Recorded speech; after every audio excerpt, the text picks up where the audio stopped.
Greetings and welcome to Stunthangar Video Hangouts. My name is Charles Carter, and I'll be your host this evening. I want to extend to you my gratitude for you watching Stunthangar Video Hangouts. If you're watching this as a replay, I want you to know that I host these YouTube live streams every Monday and Friday evening, starting at 6:45 p.m. Pacific Standard Time. So please make a note of this so you can watch or be part of the live stream. Plus, we have an after party following the live stream, which is sometimes better than the live stream portion. You must be a registered Stunthangar forum to find the link to be part of the live stream and the following after party. Here at Stunthangar Video Hangouts, we talk about building and flying model airplanes, sport flying, competition flying, and what you've been doing lately. To join our conversation, if you are already a member of Stunthangar Forum, you can find the link if you scroll down to the section called At the Bench. Now, if you're not a member or if you're not logged into Stunthangar Forum, the At the Bench link will not appear. If you are not a member, please register at stunthangar.com/SMF. That's stunthangar.com/SMF. That's Smart Men Flying. That's courtesy of Jeff Riley. You must place a space between your real first and last name when you register. You must also use a valid email address, or Sparky, the proprietor of Stunthangar, will not approve you. Now, if you're inclined to not come in, but just enjoy watching us on YouTube, wonderful, fantastic.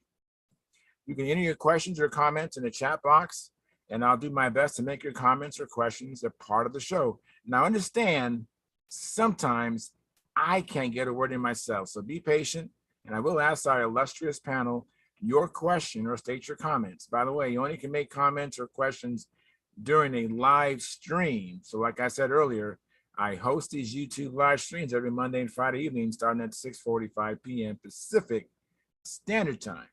Now, if you find the Stunthangar Video Hangouts that I host, or the many building videos, Saturday at John videos, contest coverage videos that Sparky does on this platform, informative and enjoyable, please hit the thumbs up, thumbs up, thumbs up. And hopefully you subscribe.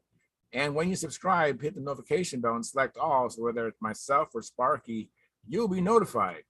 Share the videos, comments on the videos. All these activities help the Stunthangar YouTube channel grow. Please consider joining Stunthangar's YouTube channel memberships, which start at just $4.99 a month, which is less than 17 cents a day. And by the way, I'm a member. I have the $4.99 come out of my own checking account, and I don't miss it, and I suspect you won't either. You also can show your support and love by using the super chat, which is below the chat box over here, and you can donate any amount you like. And your support helps offset some of the expenses of running Stunthangar. With your memberships, you'll get special badges that Sparky and I can see in the YouTube chat box. You get unlimited replay of member-only videos, and once a month, Sparky has a question and answer show for members only.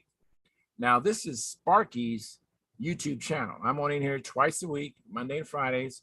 So if you want to get in touch with me, go to my YouTube channel, which is called Flying Control Line Stunt. That's Flying Control Line Stunt. All the letters are there. And place your comment or question on the 2019 AMA National Championship video, which Sparky shot with his camera of me flying his beautiful Junar XL. And I'll receive a notification and be able to respond to you quickly. I want to thank you for your past, present, and future support.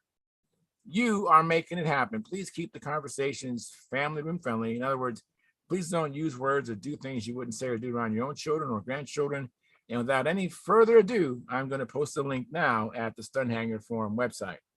So just hold tight. This is how you get into this Zoom meeting, is through the link. And you have to be a member of the Stunthangar Forum, and this kind of helps keep the trolls out. And so that's the way to get in. I see there's people already there in the chat box. Let me go to what I call the control panel. I'll be there very shortly. Let's get there now. Hope everybody had a good week since last time we met. I've been flying quite a bit in preparation for this contest coming up. And you're all invited. Come out to Las Vegas, November the 4th through the 6th. And it's going to be a good time. And I think we're going to have a really good turnout. I would highly recommend you going. I think tickets to get to Las Vegas aren't that expensive. And the weather's going to be nice. Going to be some top level pilots, beautiful airplanes. It's going to be a great time. Looks like Jack Snavely is already here in the chat box. It says, like already, and he has a checkered flag and some airplane stickers. He goes, hello, all around the world, just saying hi again, enjoying the hangout, and the airplane sticker. And then Gary Sinclair says, be there in a few. All right, Gary, look forward to you coming in. And Dennis Adamisson is not going to be with us. He's on vacay with his beloved. So if you haven't come in, please consider coming in. I definitely would love the extra support. Missing someone like Dennis Adamisson, who's a very knowledgeable person in the hobby, very knowledgeable. So, but we have some other knowledgeable people here as well. But I'm gonna miss Dennis. Hopefully he has a great time, and traveling mercies getting back home whenever that is, Dennis. So let me see. I'm getting the show set up. Just bear with me. Looks like no one has come in yet. Just give me a second here. This gives me a little bit of time to get this thing set up. Looks like, let's see here. Get this. All right, cool. Looks like I think John Miller is making his way in here, I suspect. John Miller, thank you so much for coming in. Hey, glad to be here. Yes, I'm glad you're here too. So, hey, have you made the maiden flight? Well, I went to do it yesterday. Went up to with the club members from Salt Lake up to Layton, and we had about eight or nine people there. But when I got ready to fuel up, I couldn't figure out why I couldn't draw my fuel out of my bottles. And then I realized I had these little quart bottles. Right. I realized I'd grabbed one of them that was the oil, wasn't the fuel. So I didn't have any fuel there. So that was the first problem. So I borrowed some fuel from one of the guys. Yeah. But nobody had any FAI fuel. So the best I could get was 10%. Right. 1022 actually. And it was they suspected that it was 10 years old.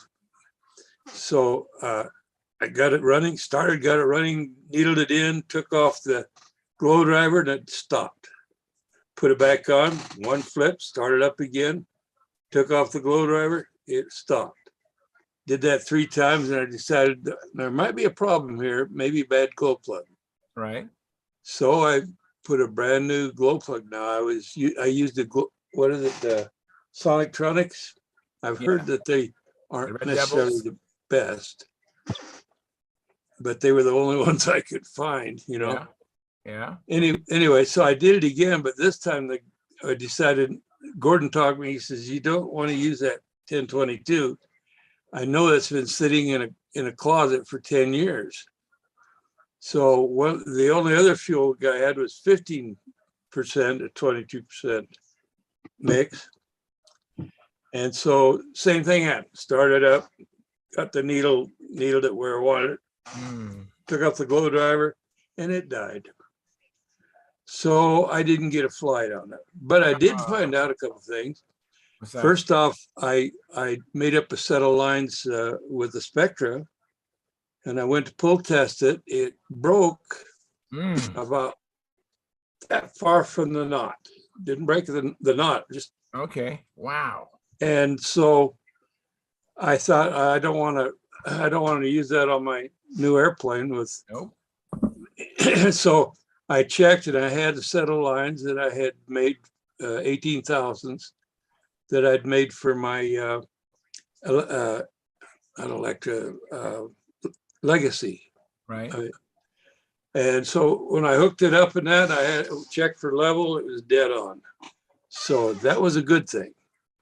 So tomorrow and over the weekend, we're going to have lousy weather here over the weekend.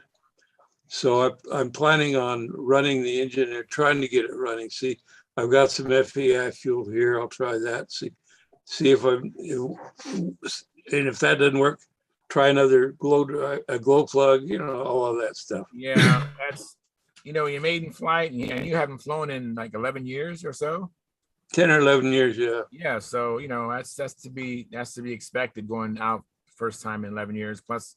So maybe it's good you didn't get the plane in the air, and so I suspect that oil and that fuel was probably had castor. That which well, it had half castor, half synthetic. 11% castor, 11% synthetic. I took my my Flight Street twin up there, and Gordon gave me a lot of help. We took the both of the FP20s off of it, cleaned them up, loosened them up, got everything ready, got a good look at what needed, and fixed a couple of little items that were interfering with the needle valves. And so it looks like I may have it ready. If I have to, I can fly that Flight Streak and Profile Classic and Tampa. Double threat. Let me welcome a couple guys. Howard Rush, thanks for coming in. You came in second. And then Jim Hoffman, thank you so much for coming in. Appreciate your presence. And Gary Sinclair, appreciate your presence as well. Thank you very much for coming in, guys. So we was just talking, and John Miller was talking about his potential maiden flight that didn't end up with a maiden flight after all. But he was out there, so we gotta give him credit for effort. And just consistently going out there, you eventually get that maiden flight done. And I know that's going to be a good experience. That's a good plane. Anybody else go out and do any flying or do anything in their shop? Yeah, Jim, what'd you do? All right, I've been busy. I tried those T-strips again on a different airplane, and had some success. Oh, great! It's the ones that Howard had given me. They didn't work on do anything for my Predator, but I have a profile Pathfinder that they helped on. Well, that was good to hear. But I have a question for this austere group. Decals. I can make decals all day, micro mark decal paper in my printer, but these decals need to have gold color to them. And the computer doesn't do gold. I tried Cali Graphics. She can make stickers, but not decals. So is there anybody out there that makes decals professionally that I could ping? I wonder who Brodak was getting his paid by. That's a good question. I thought Brodak was making them.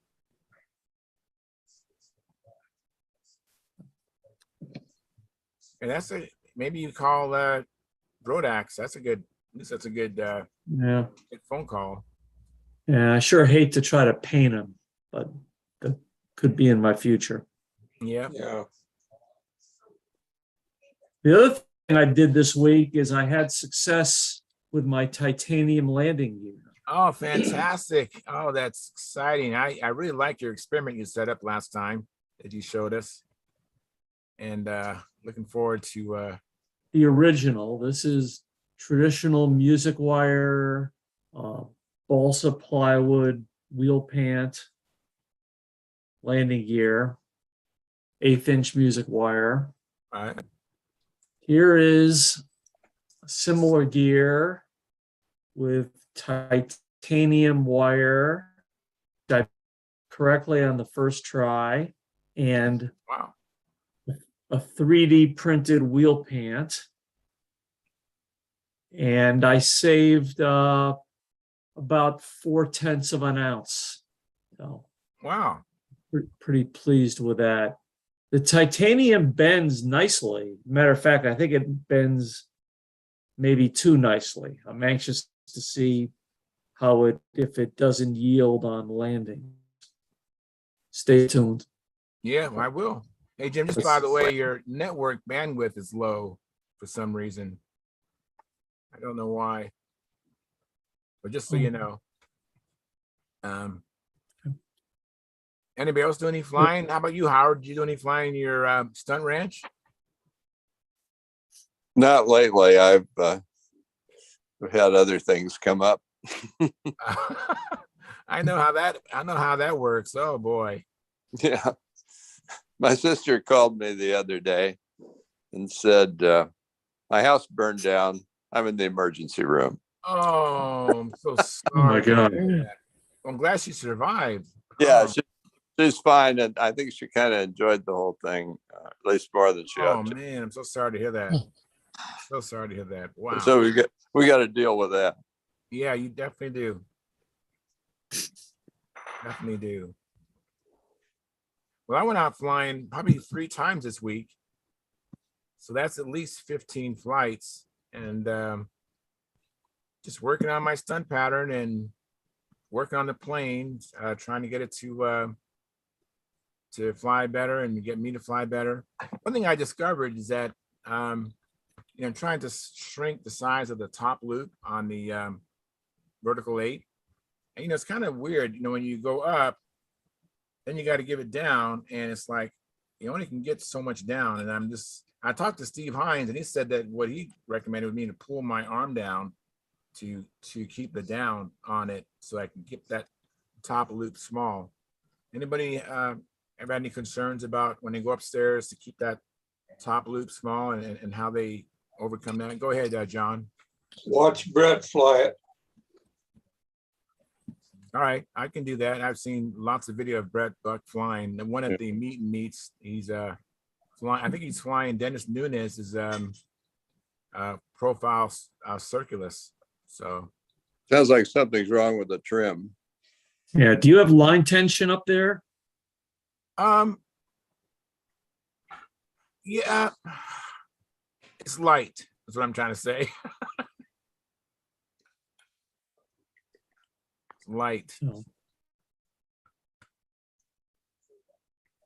Play with tip weight and line sweep.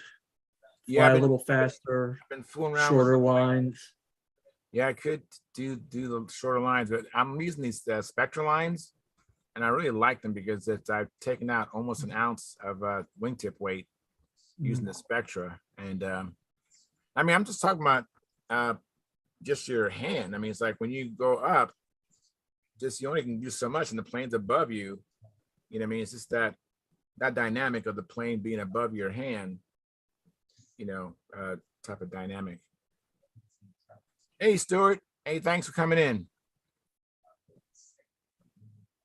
Do you have difficulty with the hourglass? No, not really. The only difficulty with the hourglass I have is if I don't start it right. It's kind of hard. That's a maneuver that's really difficult to fix. You have to start that one correctly. But other than that, no.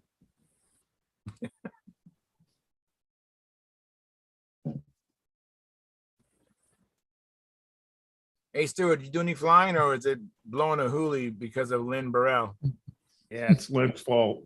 It's pretty bad up there. It's been blowing pretty good. We might get lucky for Sunday, but I don't know. We'll see. If the winds are all right. Well, hopefully you have some good weather Sunday. And Peter Navai is in here. Hey, Peter, how you doing? Thanks for coming in again. That's awesome.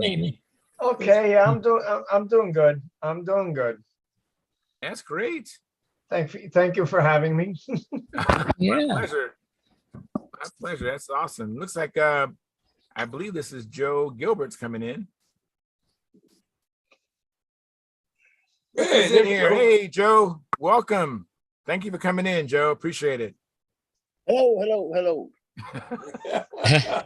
No, that's my line. Yeah, pretty soon you're gonna be doing ho ho ho. Yeah. Long. Christmas is coming. Christmas is coming. Yep. Oh, Jesus, we haven't had Halloween yet, and Christmas is already coming.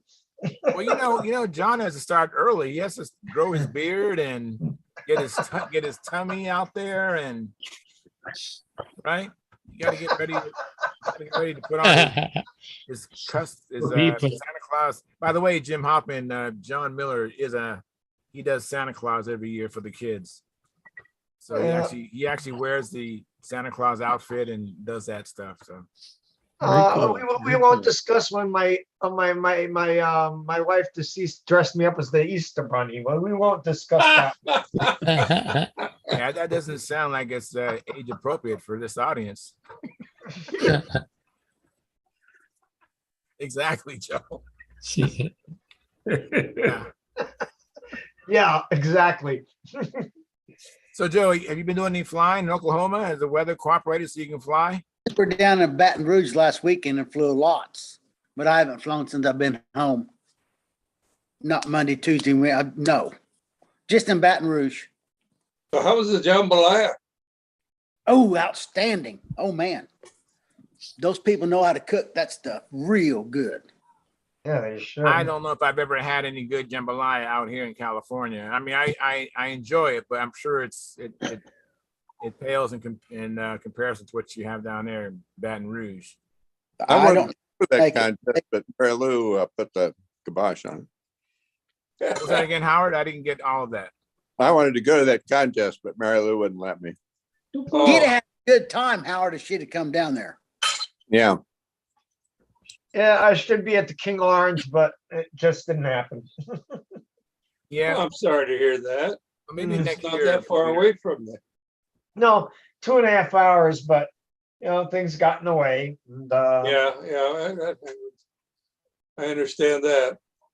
right. This year I have some priorities, but pretty much next year I'm probably going to definitely be there. Well, that'd be good to see you get your foot back in. Right now we have 15 concurrent viewers. We have 12 likes. If you haven't hit the like button, please smash that. But thank you for watching. And we have Jack Fastnot. He says, Charles. Hey, Jack, thanks for coming in. Appreciate that. Jack, do you fly control line or RC or what do you do, Jack? I don't know if I've seen your name before. And if you don't, that's okay also. Hey, we had a kid up there flying yesterday with the group. He had a half eight planes. He had a baby flight streak and a Hyper Viper. Oh, First wow. Hyper Viper I've actually seen at a field in real life. And it was in really good shape. And he had rebuilt, he'd done some engine work on it. He changed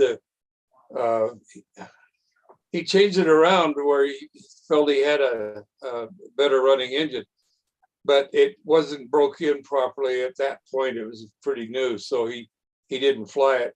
But boy, he was having fun flying that little baby flight streak. That thing would do loops, fly inverted, and all of that outside loops. He had a Black Widow engine on it. So it'd fly inverted. Anyway, it was fun watching him. Kind of takes you back to simpler days. Yeah. I remember seeing a Hyper Viper guy end up putting a 061 in it, and that really brought it to life. Oh, I bet. Yeah, that was one of the best Hyper Vipers I've ever seen fly. It was a Martin Cool. I doubt he's watching, but if you are, that was pretty good flying, Martin Cool. And Jack Fastnaw, he responded. He says, I look forward to this forum. Could you have a conversation about fuel and percentage of nitro? Mm-hmm. Yes, I'm a control line guy, about 60% complete Aries. Oh, very nice. I like Aries is a very nice complaint. Yep. What did you want to know about the percent of nitro? I mean, Depends on the engine. yeah, it depends upon the engine. It's perfect because I have some Stalkers and some K77s, and I actually use no nitro. I just use methanol and synthetic oil, about 18%. But someone else's experience would be totally different with nitro.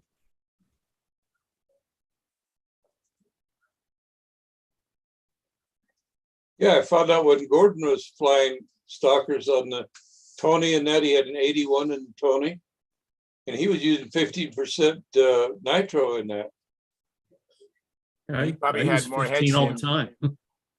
What was that, Jim? Yeah, nitro content and oil is more important than nitro content. Nitro content basically determines what location in the country you are, your altitude, and is it a warm climate, is it a cool climate, and that sort of thing. Yeah, well, that's kind of describes Utah.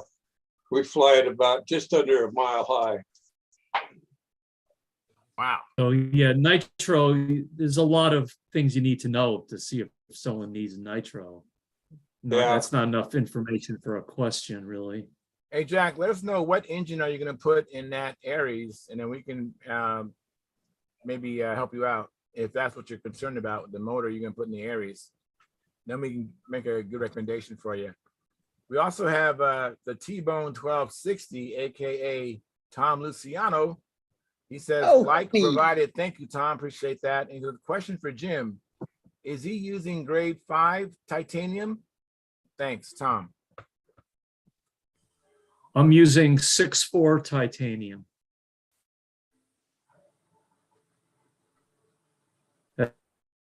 Alloy, and it's been heat treated. I don't have the heat treat spec. So, Joe, have you been paying attention? We actually, Jim Hoffman's been experimenting with music wire. I saw that 2 and the weeks ago. I think titanium. It's a brilliant idea. Yeah, so he saved 0.4 of an ounce with his new Yeah. You can titanium make it setup. shorter. You can make it shorter, and there's a lot of good things there. Yeah, let's see what happens when I land. Land nice, it won't break. It won't break, but I fear it's going to bend. It'll yield, maybe. We'll see. Music wire doesn't yield. It's got a springiness to it. It'll pop right back. If it was This is coat not hanger music wire, wire. This is 6.4 titanium. oh, I do not think that's going to bend. That's just me, though. Well, it bends nicely. It yields at a lower value than our traditional music wire. So we'll see. Is there a chance that it needs to be heat treated? It is heat treated. It Oh. comes in the heat treated condition. It took Jim, about, I think you had the right idea of making the part shorter. Don't make it 2 inches long, make it an inch where it has less Right. ability to add that twist. It's a torsion bar. What the hell? Right. Uh, no, not unlike your car. Exactly like I a was 6 pleased. inch charger. I was pleased I could bend 2 of 2. No scrap. Wow. I have a response from Jack Fastenal. He says, I'm in South Carolina. Some say no nitro, others use different ideas. I've got an old OS Max 35. Is that the S model? OS Max 35, then that's 10% nitro max. What would it be, like 28% oil on that engine at this Not point? that much. You can get by 20, 22 or 26. It really matters the density altitude you're flying at. And Yeah, what North Carolina, yeah, that's pretty much, just a little above sea level. I run whatever's required to make it turn the prop I want to turn. Yeah, right. It blows up, I'll get another. Yeah, when I was in New York, I have an OS Max 35S, and it was always K&B fuel, which was like 10% nitro, 20 some odd percent oil, and it just ran fine on Yeah, it'll that. be 10.5 APC prop, tell him. You just did.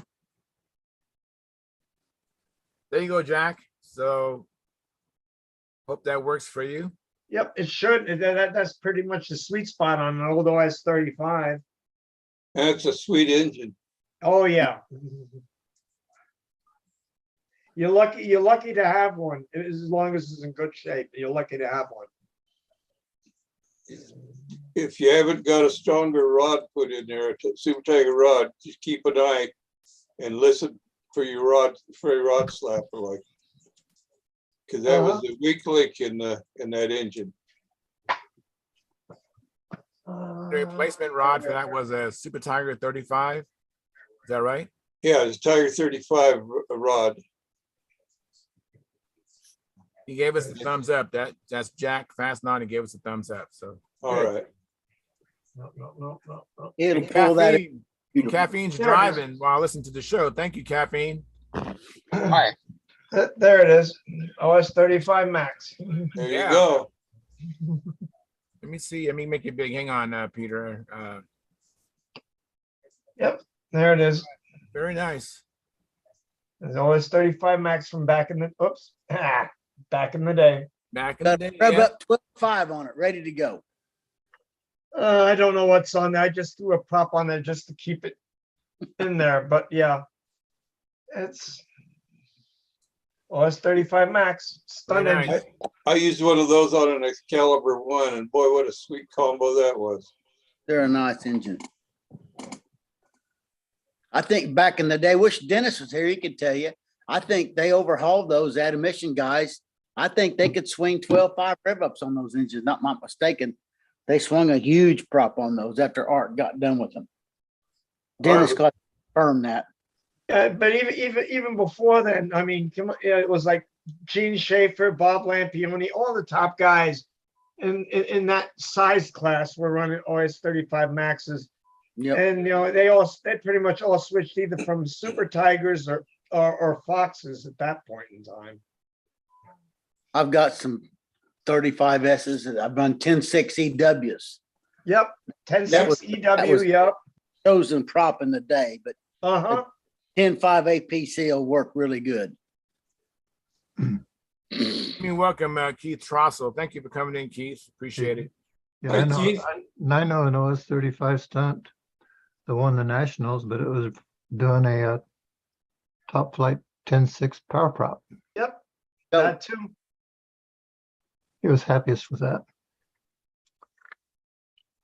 There's a guy here making model airplanes. Glad to be here. Welcome. And then Philip Bailey, like, deliver. Thank you, Philip. Appreciate that. Mike Lonke at King Orange. Everyone flew all day. 3 nice grass circles. We are beat watching. All right. Yeah, get some rest. You got some more flying after, I imagine, tomorrow and Sunday. Yep. Get down. That is great, Mike. I was late. I was late trying to get the final trim on the new Chiseler. It's about ready for its top coat. Oh, very cool. I get it done. It'll be probably first flight when we go to Las Vegas, the way it's going right now. good show. How many stunt ships have made their first flight at the contest? I know it's not where you really want to be, but sometimes it's unavoidable, right? Yeah. I know Bob Whiteley crashed his airplane like 2 weeks before the nationals. And he built a new airplane and flew it. I don't know which nationals it was, but he flew it. I don't know how well he did, but he built an airplane in 2 weeks and flew the first time at the Nats. Wow. That's just incredible, I think. Just incredible. It certainly takes guts, if nothing else. He knew what he was doing too. If he didn't know, he thought he did. Yeah, right. If he didn't, he sure act like it. He could trim an airplane, Keith. There ain't no doubt about that. Oh, yeah. Hey, mentioning Bob Whiteley, a couple of weeks ago, I made mention that I found his article, Things That Always Work, and I posted it onto my CAD Classics site on the Vendors Corner here on Stunthangar. Well, when I first put it on there, I forgot that it was 2 pages, and I posted the page that first came up, which happened to be the second page. The first page is now there, so the whole article is now there for those that went in and downloaded a copy. You can get the first page now if you didn't Very get it good. before. I think Philip Bailey was interested in that article, so he'll be in here Yeah. shortly. We have another person in the chat box, National Free Flight Society. That's their handle, by the way. And they said, glad to be here. Thank you very much. I saw that you made a comment on my YouTube channel. Thank you very much, National Free Flight Society. Appreciate you watching here and on my channel as well. Thank you very much. One thing that NFF used to do, I don't know whether they still do, but they would have a model of the year for different events, like for tow line glider and A1 tow line glider and half A free flight and all those that have the model of the year selected for that. And used to get a lot of attention. Of course, magazines don't cover that anymore. They have their own publication and they live in their own world. And it's a big world. There's a lot of people doing that stuff. You know, I miss that. We've got a scarcity of good model airplane magazines. It's not like when, 20 or 30 years ago. And it's a shame. I guess the marketplace just kind of dried up with the less and less of us being in it. But I sure miss them. Well, Some of the really good ones had a lot of good articles, 3 views, tests and reviews and all that. Miss those. Well, we complain. That's a sad thing. We complain that there's not much stunt in Model Aviation magazine from the AMA. But when's the last time you've seen any kind of a free flight article or construction article in free flight in that magazine? So I think it's been years. You're right. Yeah, people have now into like instant gratification. If you can't get instant gratification, they're not interested anymore. No, the free flight guys keep their own, going in their own world, and they need to be commended on that. Yeah, it seems like they've got their own publication. Mm-hmm. If you want to know about their escapades and their contests, you find their publication and you subscribe to it. But I tell you what, I was always told, and I believe it's probably a fact, if you want to learn how to trim an airplane, take up free flight, because it'll help you in your stunt career. Yeah. You have no controls to make up for any trim deficiencies that you have in free flight. Well, you're pre-programming the flight. Yep. Let me welcome Jim Vornholt. Thank you, Jim, for coming in. Hi, Jim. Hey, Jim. Hey, John, everybody hear me? Yeah. Yeah, we hear you. Yeah. We hear you and we Okay. see you. Okay. Anybody familiar with this model? I went to my local hobby store today to get something, and the manager goes, "Hey, Charles, I got something for you." And let me show you what he gave me. Let me see here. Spotlight for everyone. Anyone familiar with this? The Oh, the Aristocrat? TD1. Aristocrat? Oh, it's not Aristocrat. Yeah, I'm familiar with the kits. I'm not familiar with that airplane though. Aristocrat. Got a diesel in it. It's a diesel. Yeah, but I don't have a diesel motor. But Doesn't matter. it's the Aristocrat. This is made in Denmark. I'll be darned. When I first saw it, I thought it was the TD1 from Cox. Yeah, Aristocrat. Made in Denmark. So that's kind of interesting. You ever seen one at VSC, Jim? By any That's a chance? new design to me. Is that published? When was that designed? No, I haven't even really read Detail. much. Is there a copyright on the inside of that somewhere? How about on the plans? Yeah, the plans are behind me. I took the plans out, and I meant to find that out, but I knew you'd ask when was it. Is that a new kit, or, I mean, it's been around for a while. Yeah, this kit's kind of old.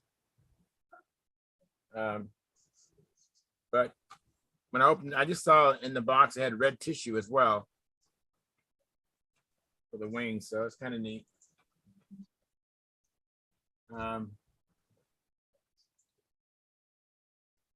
It's probably covered in one of Keith's aero modelers. That's what I was wondering. If I don't have I haven't had access. Well, a lot of aero modelers, but I was able to go through and copy stuff, but I don't have very many of the magazines, just a select few. It has a 39.5-inch wingspan. Sounds like a 15 to 20 size airplane. Oh, that's not it. I can't seem to find anything on it on YouTube. Aristocrat. Oh, it's the cat. Okay. All right. CAT. Okay. I'm looking up the wrong name. Aristokrat. KRO. Okay. KRAT. It ends. So it's aristocrat. Aristocrat. KROT. Let's see what comes up with that. No. Still, Norwegian? Is that what you said? Made in Denmark. Denmark. RC free flights, static steerman. No, it's still not the same airplane. Come here. Yeah. And so it's ARISTOCRATE. There's no C. It's ARISTOKRAT. Oh, RAT. Okay.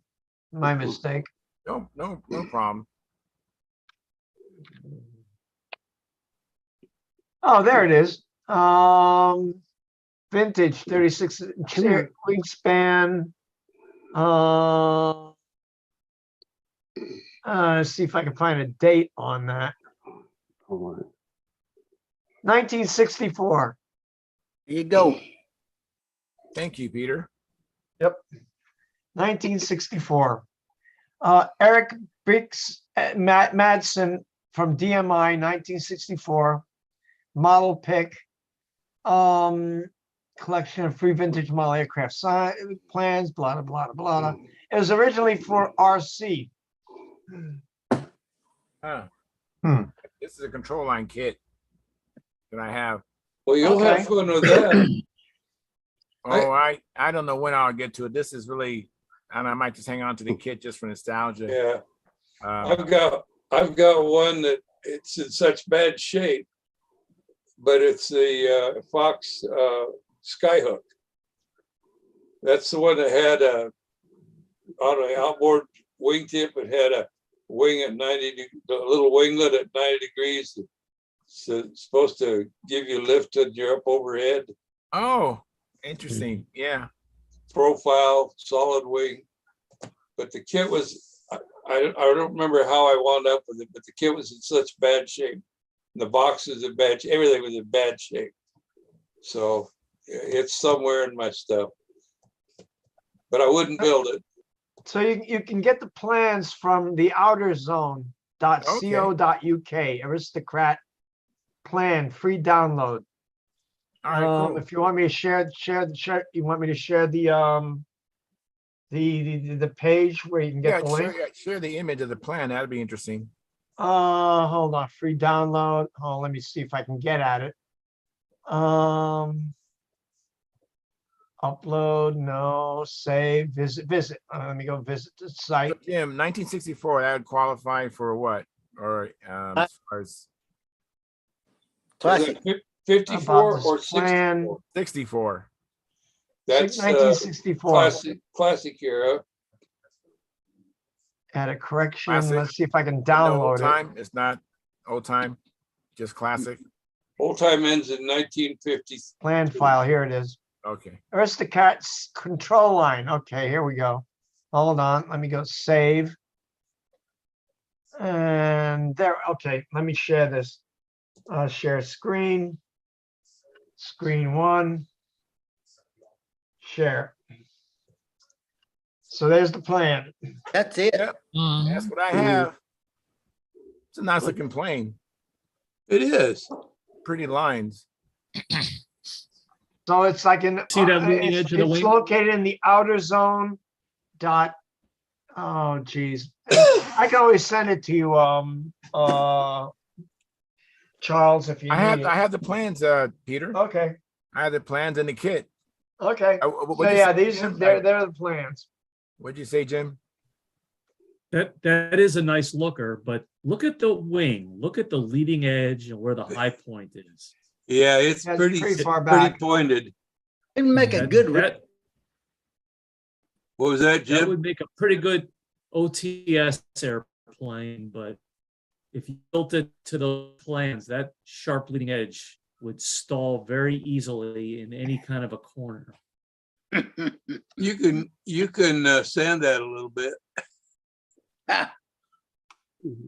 Who would know? Well, it's Well, 1964. I don't know what it qualifies as, but you may not even have to touch it for that era. well, 64 is in your classic era. Yeah, there's a lot of probably a lot better flying airplanes in classic than that, probably. Could be. Yeah, But it's a Chisholm, nice looker. I like it. Chisholm was published in 66, so that's Jim, that reminds me of something I've seen you fly in old time. what? I can't remember the name of it. But there was There's a gyrator. Sort of looked like this. sort of longer, stretched out gyrator. How'd that gyrator fly, Keith? Good. It was good. A nice little airplane. Had a Did 20. it? Had a 20. Just let me know when you want me to stop sharing the. Or you can stop sharing. Thank you very Okay, much, sir. I appreciate it, Peter. Thank sure, you. no problems whatsoever. Let me welcome Carl Reed. Carl, thanks for coming in. Long time no see. Probably been about 4 hours, right? How do I stop this? Mhm. Oh, Keith, did the gyrator have vertical center of gravity issue? No. Oh, okay. So it was an improvement over the Williams Ringmaster. Yes, I think so. Yeah. I know you had one of those too. No, I didn't have the Ringmaster. I didn't like it. I didn't like Oh, it. somebody had one. I remember seeing one there. I Yeah, thought it was you. There's been one at BSC, but no, not me. Oh, okay.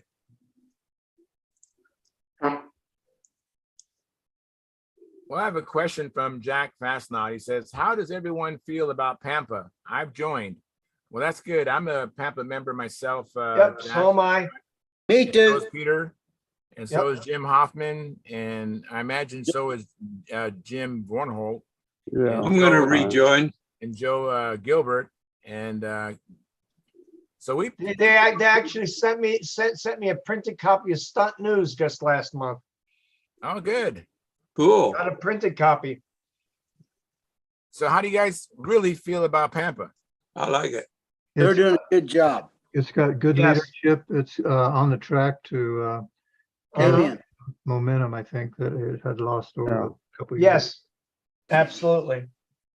I would love to see them re-release Tom Morris's books on the designs, the old time. Yeah, that's the one.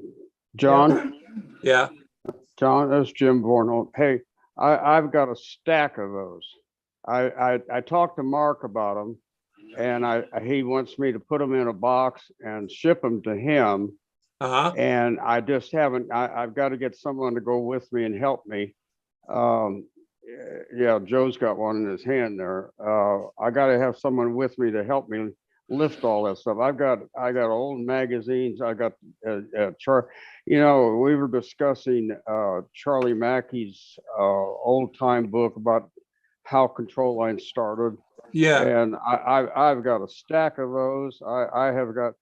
I think it all started with Brodak. I think Brodak ordered a whole bunch of those things, and Thank you, Peter. they just kept passing down from one person to the next. And I was treasurer secretary for 4 years, and so the 4 years I was responsible for selling books and T-shirts and that stuff. But I still got a bunch of it, and I'm going to get them to Mark, and then whatever he wants to do with them. I don't know if he wants to sell them or just pass them out to me. I suggested that you pass them out to new members. Yeah. Yeah. I, Well, what- I don't have that book. I'd like to have it myself. Whatever, Jim, I didn't know you had them, but I tell you what, I think there's enough people that have joined the hobby that they would be interested in that, in those. Oh, they're great books. They Oh, got yeah. everything you can think of. I've got the old time, which goes back into the 50s and 40s even, I think.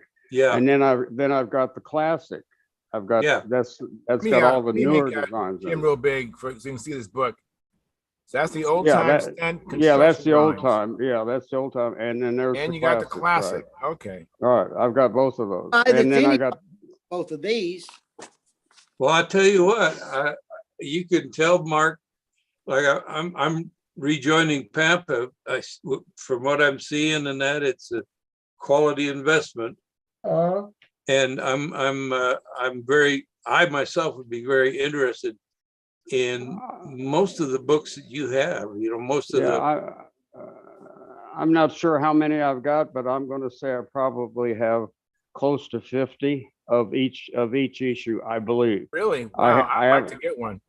I haven't Yeah. looked, I've got them in a storage and I haven't been in there in over a year, so I don't remember what's in there, to tell you the truth.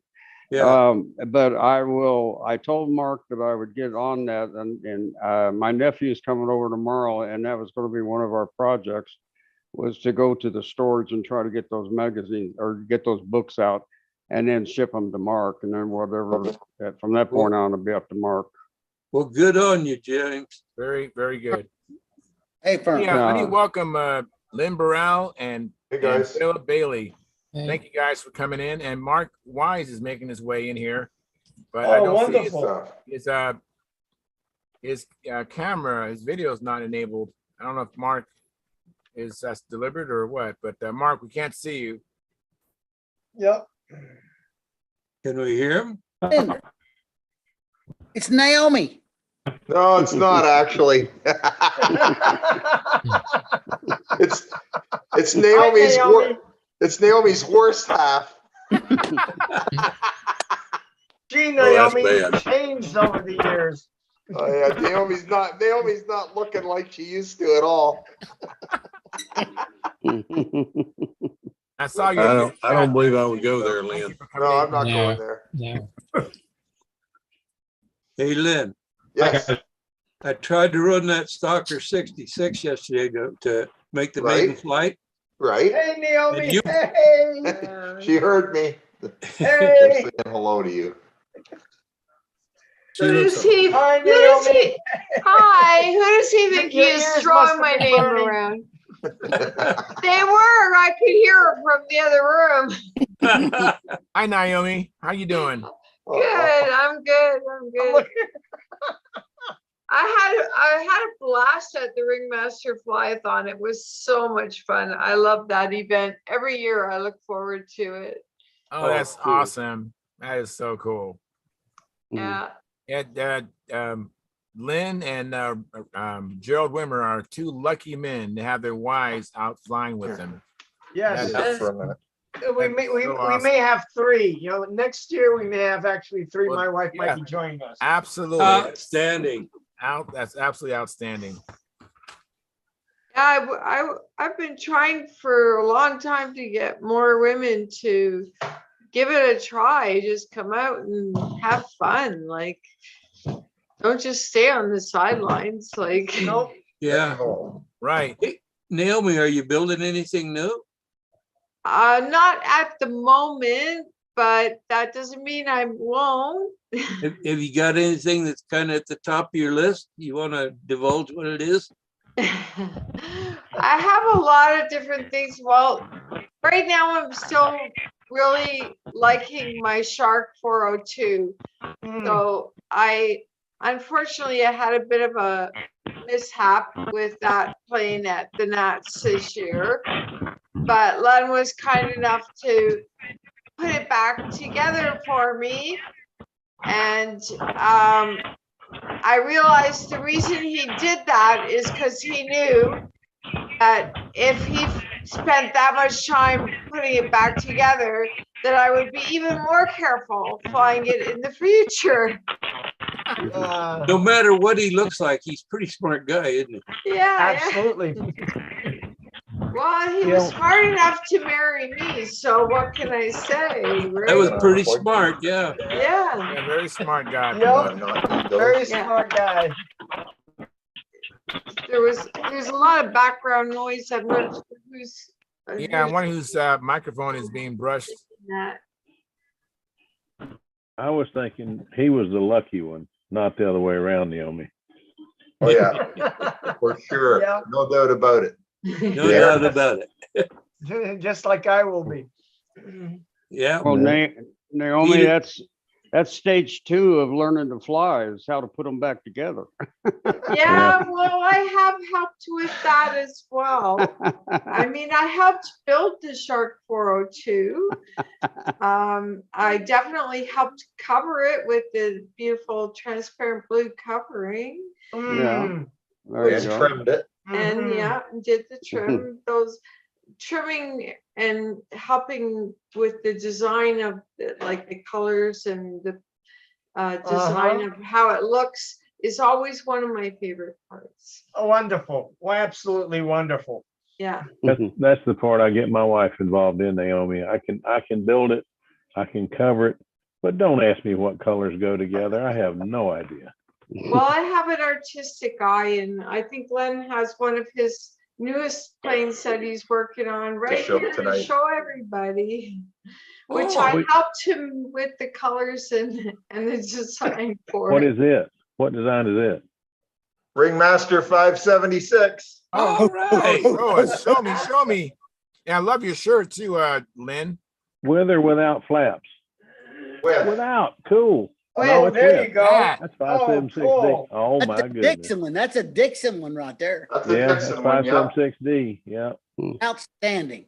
Can That you is see nice. that? It's called Ringer, and it has 2 horseshoes on it. Yeah, very nice. That's pretty neat. That's pretty neat. I like that. That's cool. We'll Lynn, get it have you- painted up before the next meeting, hopefully. We'll get the fuse painted. Right now, we're at 30.5 ounces. Lynn, have you seen the decal that's Brotherhood of the Ring decal? I have not seen, I've seen it, but I don't have one. I put the. Okay, pamphlet I'm that painting goes on the tail. I'm painting my 576. Mine's not a D. I have the D kit, but it's not the one I'm working on. My 576 is painted exactly like the one on the decal. Oh, cool. It's That's yellow awesome. with red around the outside. And I painted it because of the decal. Painted it that way because of the decal. Well, But I'm thinking sorry. about building a chiseler next, and I'm afraid I'm gonna probably try to copy somebody's design, but I won't mention any names. But his initials are KT. You know, You wanna see my- I you just wanna love see my his new one? chiseler. That thing's so pretty. You want to see my new one? Yes, Sort of sir. Looks like the last one. Last one got broke. Hold on. All right. Hey, Mark. I'm we have here. we have a guy who just joined Papa, Jack Fastnot. Just joined, he said. Well, you're like, So you're liable to have a couple. yeah, There's he's in the Mark. chat. He's in the chat box. Well, as we say every day, there's a fool born every minute. Hey, Mark. No, And I Howard- appreciate that. And actually, I have to admit something. I was kind of half watching on my TV, and then all of a sudden, people were saying nice things about Pampa. So I figured I better dial in real quick while things are good. Yes, yes. Well, Yeah, Mark. Mark. Yeah, I remember. Len was Pampa when it joking was that the just Pampa getting stickers started. for Hang on, just one at a time. Go ahead, Yeah. Naomi. Naomi, go ahead. Say it again.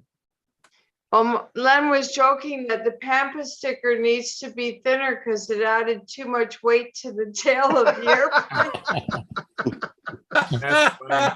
Yeah, I don't know, Mark. That's a good one. It seems to me it added over 1/10 of an ounce to the weight of my airplane. I'm not happy. You gotta get a hold of Brodax and see if they can make those things lighter, would you? That's funny. Put Hey, some lightning Naomi. holes in it. Naomi, as long as you listen to your husband, you and I will never be friends. So Hey, that's Lynn. why you're ignoring me. Okay, now it all makes sense. Len, try lightning holes in that decal. That's what I was thinking. Yeah, that's what I'll do. Mm. Hey, by Let the me, way, let Howard Russian. He has his hand raised digitally. Howard, Yeah. go ahead. You were talking about Chisler things, and I found this among the Granderson estate. It's a Wow. box. It was addressed to Ted Fancher. Yeah. My Guy goodness. Stations in Stockertown, Pennsylvania. So we can guess who that is. And it appears to be a lost foam Chisler kit. Wow. And it's Mm, got some very other neat. chisel area in it, like this thing here. And Wow. playing Very things. neat. Very neat. I was wondering, Colonel, are you interested in that? I'm interested in that. Well, if nobody else is interested in it, I could be. That's a I'm damn very big box to interested in that. ship. I'd love to have that. Yeah. Save me a lot of trouble. 'Cause I have determined I'm going to have a Chisler. Yeah. They had Colonel, one come to the contest, and nobody knew that I wanted it, and gave it to one of my buddies. And I'm trying to ask him, when are we going to do the raffle for the Chisler? Oh, well, Larry took it. He left a while ago with it. Oh, what are you talking about? Your heart sinking. Yeah. He said, I didn't know you wanted it, or I'd have given it to you. So, well, oh, okay. But anyway, Will's a good dude, but he don't know everything. So, I didn't tell him. I couldn't find him when I first saw the airplane that I'd like to have that. But anyway, pretty kit. Larry's got a really, pretty airplane. It's covered in yellow tissue. It was really pretty. Don't know who built it, but had a Fox 35 in it. But I have an Aero Tiger 36 that would fit right in there. Was that trimmed with tissue? I think it was trimmed in dope. Oh. I really didn't get to look at it. Johnny, it had covers over the wings. All I got to see was the fuselage, but it had covers over the wings and tail. But even with all that junk on it, it was still pretty light. It felt really good. So, but the Chisler is just such a pretty design. I haven't built one yet because of that fuselage, but after Keith showed his and showed us how to do it, I got to have one now. Here's Keith. That's your new one, Keith? Yeah. Wow. That looking good, Keith. Wait a minute. Let me get my phone out. What is that gold lettering you got on there? Yeah. Jim Hoffman was asking about gold decals. Are those decals or are those? It's all paint. It's all paint. Mm. Wow. Very nice, Keith. Looks Very, great. very nice, Keith. Yeah. As Same usual. Same nose treatment I've had before. Oh, Oh, very wait a good. minute. Wait a minute. Here we go again. I love that. That's just really neat. The better. Those eyes just look so mean, but they look so good. Oh, yeah. That looks Let's so show the cool. underneath of it, Keith. He knows how to. Oh, yeah. I knew it had to be there. I love knew the it had- front I knew with it had to the be there. shark. If you need a test pilot, give me a call. Yeah. Las Vegas, and I'll give you the honor. That's awesome, Keith. Beautiful airplane. As usual. As usual, correct. Those cow vents are gorgeous. I like the teeth. I do too. What motor's going in that one, Keith? Double star. Well, it's basically a double star 40. Keith, I got a question about double stars. I got an airplane from Alan Perret's got a double star 54. Is that, I had a 12.5, Alan had a 12.6 on it and his overloading engine. So I put a 12.5 rev up and it would turn it with 20% nitro. So I got home, I did a bunch of changing. Is that happy on any kind of nitro it takes to make it work? I have no idea. I don't know anything about the 54. You should ask Tom Dixon now, Joe, because when I happened to launch his, I I think he Chipmunk. flew a chipmunk, and he had a double star 54 in it. Was Yeah. it? Zero nitro. Well, this one won't turn a 10.5 on zero nitro. Well, you got to take some head gaskets out of it. It's probably got too many head gaskets in it. I don't have any idea, but I'm going to learn about it. And my double stars came from Roy Trantham, who came directly from. Well, and, that's a whole Sergey. different. They're Yeah. different motors entirely, different metallurgy Whole and different. and everything. Yeah. That really looks good, Keith. That is beautiful. Great Hey job. Keith, what is the covering on that? Coverite or something like that. I don't know. Okay, Stuck on with nitrate dope. it's pretty. That really is pretty, as usual. He's not a second-class citizen. No, Well, he definitely is not. This thing is showing symptoms of being hurried, and not entirely happy with it, but just got behind the power curve and getting the color done. Well, it sure is So is the pretty. canopy just is it lightly sanded, and then when you Yes. paint it clear, it's going to be really nice Yeah. and shiny? I sand the well, for two reasons. One, I paint this canopy frame, gets painted on, and in order for that to stick down, you need to sand the canopy down so the paint will stick to it. But with this is like 800 paper with a whole canopy, and then the clear coat covers it and it clears it up. Thank you very much. If you ever want to smoke one, when you clear it, put on one coat of clear, and then you can put a little bit of black in your clear. And just you'll think if you spray it on a piece of glass or something, you'll think, well, that don't add much. It doesn't. But if you put 3 or 4 coats on, you can keep putting coats on until you get it as dark as you want it, and you can make it look like a stained glass or whatever you call it, like car windows. Yeah. Forgotten what you call that, but anyway. Well, I wouldn't want to smoke one. I don't think it tastes very good. I knew that was coming. Just a, No Anyway, doubt. a standard SIG canopy stuck on it. And what SIG canopy is that? Just a 11-inch? I think it started out as 11-inch, yeah. It's a good looking canopy. This is only about 9 inches long. Yeah, a good looking canopy. I really like the way you do the tail on yours. It's far Boy, better. I love the way his rudder looks. That thing is Yeah. just blended in perfect. I've seen the kits, Nice. with that 1/2-inch thick. Yeah. Yeah, you can't do this with a kit. No, But basically, it's what Mathis had in mind. But he also had there's sort of a sub rudder.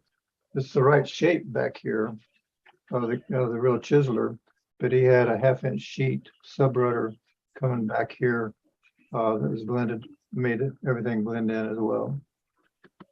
And but again, kit was simplified a little bit to be able to put in the kit so somebody might be able to build it. I worked with Robin Sizemore, I think, who drew the plans for the kit. And there's some compromises in that, but needed to be able to have people with regular building skills and what could be put into a kit ended up being drawn that way. And that's what's in the kit that Eric Rule came up with. So your hinges you're using are obviously they're not barrel hinges. They're Pin hinges. you're using pin hinges. Yeah, the pin hinges, Robart hinges. Yeah. Row bar hinges. Okay. I like the And way you you can did that. see the, I don't know if it shows up. The trailing. Yeah. Ish. Boy, that trailing edge is really cupped. Yeah. How do you do that, Keith? Well, the hinges are set in the center of that, or pivot in the center of that. Yeah, so it kind of ratchets in it. Let me go get something, hold on. All right.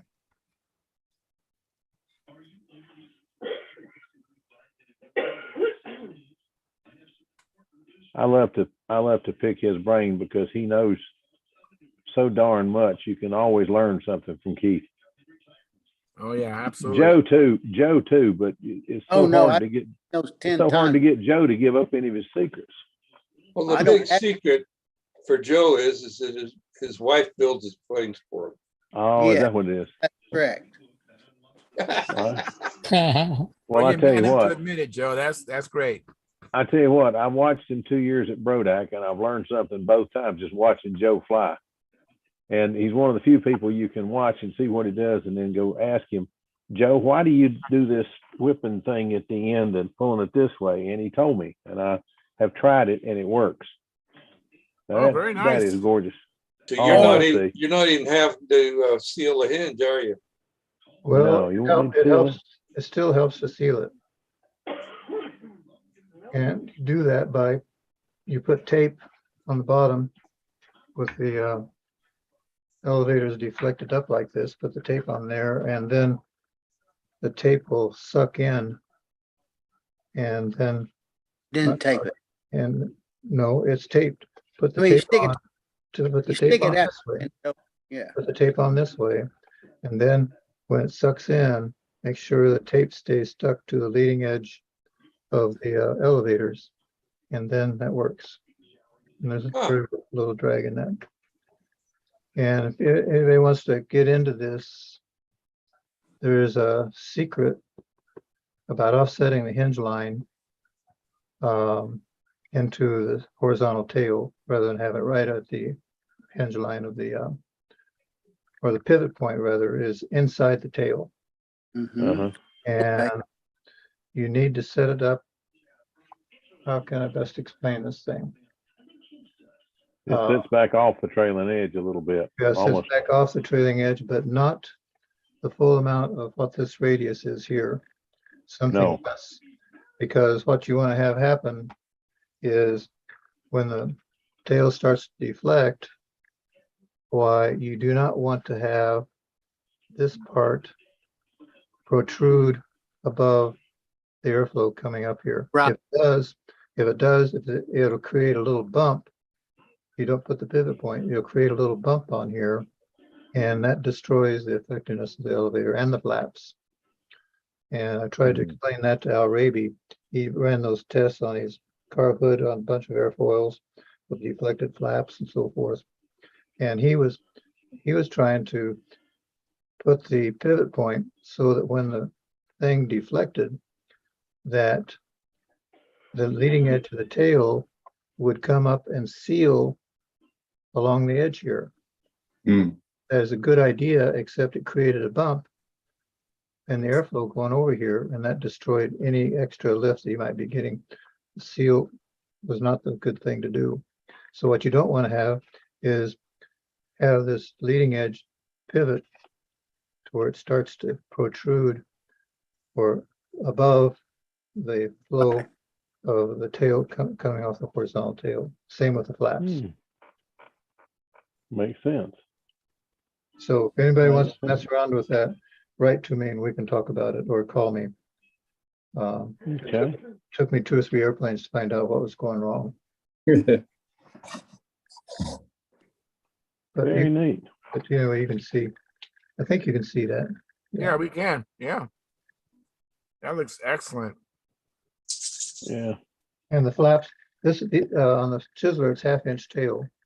The flaps are 1/4 inch, and do that still a little bit same way. They're Keith, they're Twinkies. You got 2 tails the same. They're Twinkies. Yeah. That's bad. Beautiful airplanes.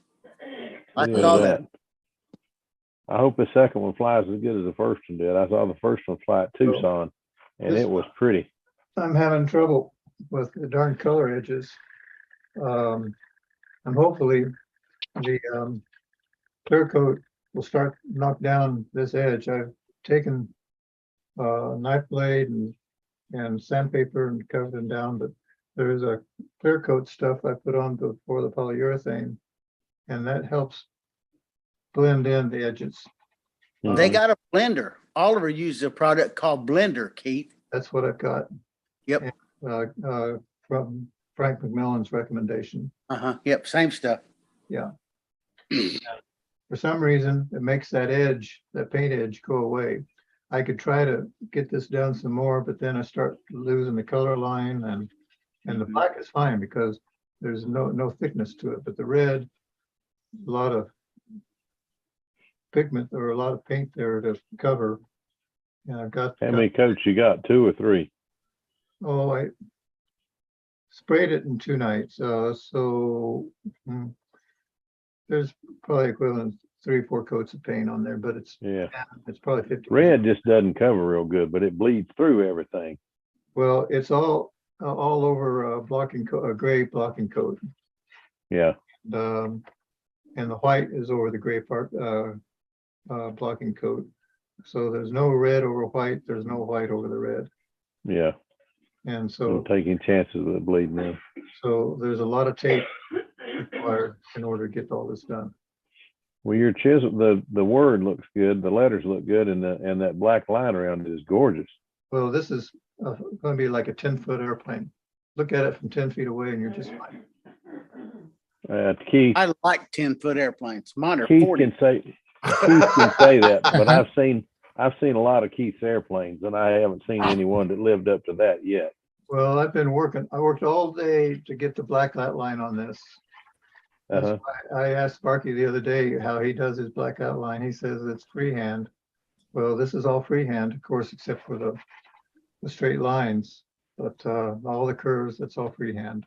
I tried templates. I've got all sorts of different templates, and they just get in any shape to fit, and then you put your template over ink that's still wet, and then you put up the whole letter. Yeah, make a mess. Well, Keith, I hope it flies as good as that first one you had. Yeah, I hope so too. That's I beautiful. think this one's coming out a little bit lighter, but we won't know until after the clear coat's on. I'll be watching. It sure is pretty. Vegas. Oh, and back here, I don't have very good light tonight. My one light.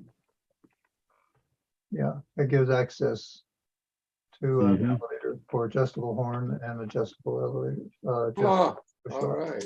Can't see it in there, but it's very cool. Horn and adjustable push rod. You don't have your baby rudder linkage in there. Not on that. This airplane didn't have it, so I can't use it. And I think things got pretty good side area, and you think that side area was good. Well, this has it in spades or anything else except the shark. And that shape, Whiteley and we talked a lot. He should fly in a Shark 35, and I was flying this thing. And this flew pretty good. And I was happy with the way this flew. But whether it was turning sharper or looked sharper to corners, whichever it was, the corners looked sharper. Whether it was really doing it or just looked that way, it didn't make any difference. They looked sharper. So that's right. That's right. Sure did. And and I know I've seen Whiteley fly enough times to know he was flying a good corner. That's just flying a better one, or looked like. I think that shape, like on the Shark 35 he had, just was even better. Yeah, better. It looked better. Now, whether it was better, we never could figure out, but it gave the impression. So whatever it was, that still counts. Yeah. Well, what you see, what's perceived is what you judge anyway. So. Yeah. Who has the best sandbox to scratch in? That's it. Yeah. Can I show you guys a little trick I discovered tonight? Sure. Yeah. All right, hang on a sec. I've been wanting to ask Joe a question all week, and now I've forgotten what it is. As soon as I get off here tonight, I'll think of it. Well, call me anytime, Phil. On this All right, let me do Ringmaster, you'll notice on the fuselage, there's a little crack underneath the bottom, all the way Yep. along here. Yeah. The fuselage seemed to have too much flex. So what I did is I took my X-Acto knife and I cut a slot from just ahead of the pivot point all the way back to the tail wheel. And then what I did is I slid a piece of very thin carbon fiber in after roughing it up. and then ran wet CA down both sides, and hit it with a Q-tip. And the fuselage is as stiff as can be now, and I hardly added any weight. That's a good idea. Good tip. Nice. So I thought that was a pretty good way to fix a profile fuselage without a lot of extra hassle. Good It tip. just seemed to have too much flex in it before. Mm-hmm. So that's It my looks trick good. for fixing it. It looks good. Thank you. So you have two different push rods in that plane. So One that- push rod for the flap, one push rod for the elevator. Oh, there, Yeah, there. 2 push rods. So The one that's for a the flap linear. goes to the top hole, the one for the elevator goes one below. Okay. So Lynn, is that a Lenny lamb? Lenny Witch? Lamb for lamination. Yeah, Lenny Lamb. Oh, Lenny Lamb. Here's my Oh. new Kevlar lead outs. Check these out. Oh, nice. Cool deal. Very nice. All I gotta wrapped get up. some of that stuff. 250-pound test and light as a feather. Looks like you could hang a mouse from those. What's that? They look like little nooses. Do you guys have mice? I'll try to hang a few people from them over the years. I tell you what. Very nice, Lon. You gonna Okay. put Joe. a 6 in it, Lynn?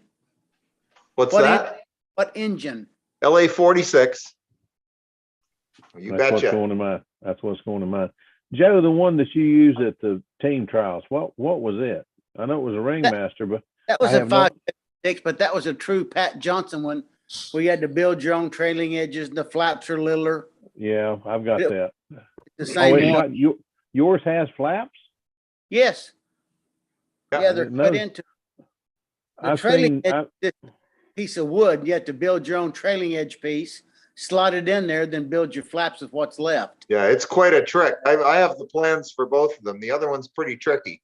It's a pain I in the have the- neck. Yeah. I have the bet. Pat Johnson 576, but it does not have flaps. The plans And- don't show it, huh? No, My plan does.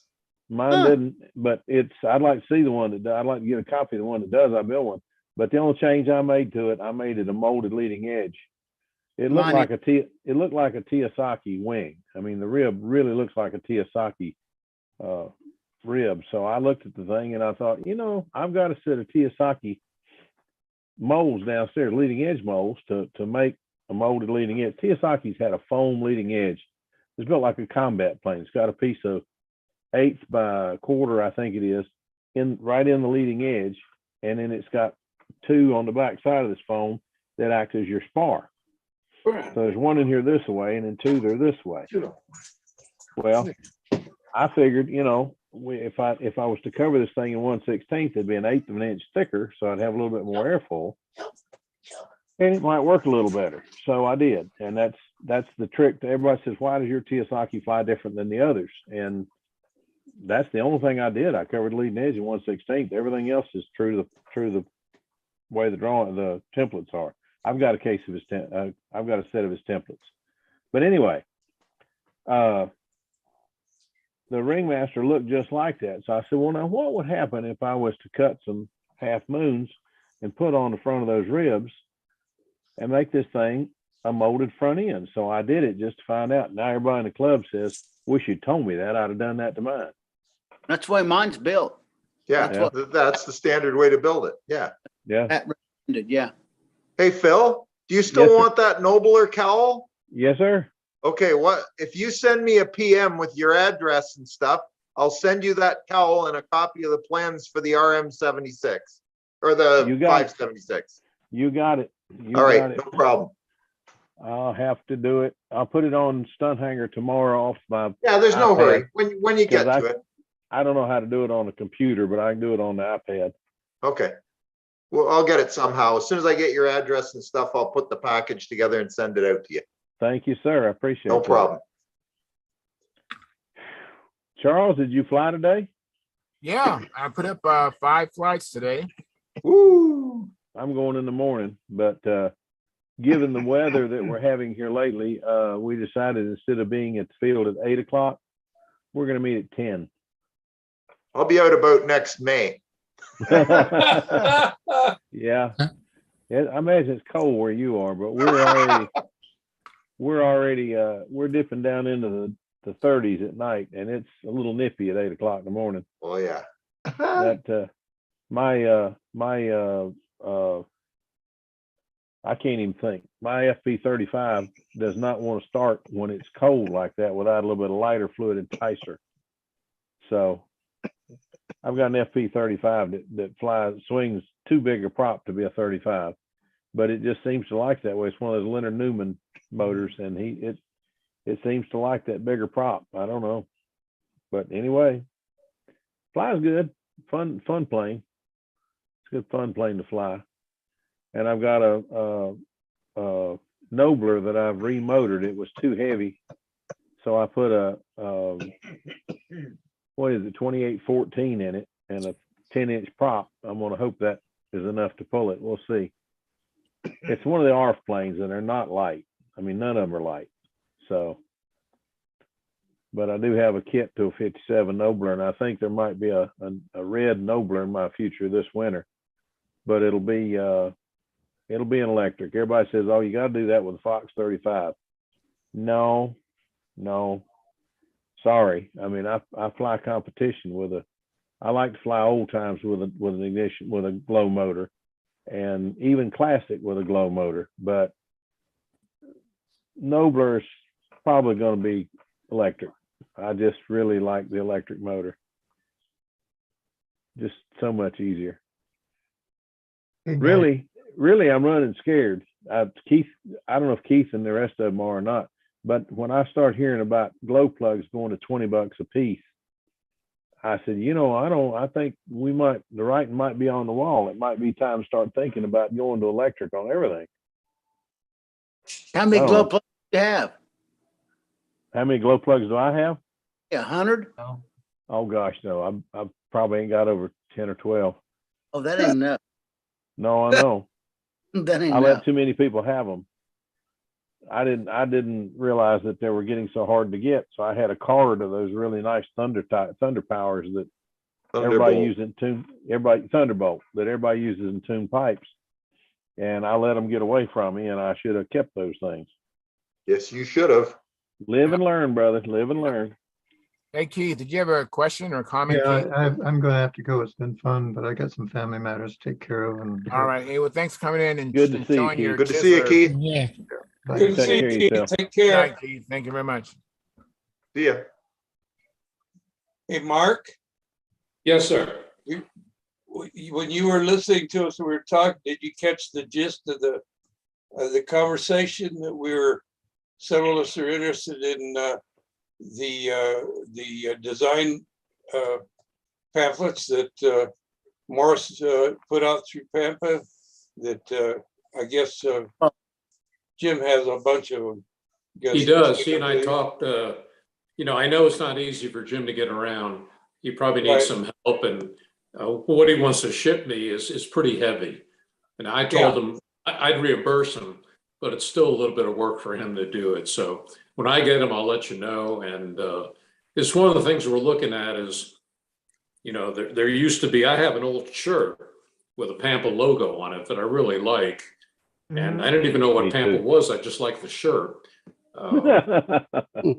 But, I think when people start seeing Pampa decals or people wearing a Pampa shirt or something, I think that's all good. And the same for plans and the same for, any kind of resource we have. I did listen in, and it was very nice to hear positive things about what's going on. And I am moving ahead with what I'm trying to do is have 3 or 4 regional contests next year sponsored by Pampa. Oh, wonderful. Okay, to be called Pampa Regional Championships. And for now, they'll probably be standalone. I'd like to figure out a way of, could there be a fly off in Muncie, not as part of the NATS because it's not a NATS activity, but just as a separate event. So I've been talking to people at a couple of sites. I'm looking for something in the South that would serve the East Coast. I think it would be nice to have something somewhere around where Joe is in that part of the country, and something west. So what I'm looking for are existing contests that maybe with our help, we can give them a boost monetarily and support, and bring some more people to the high level of a regional championship.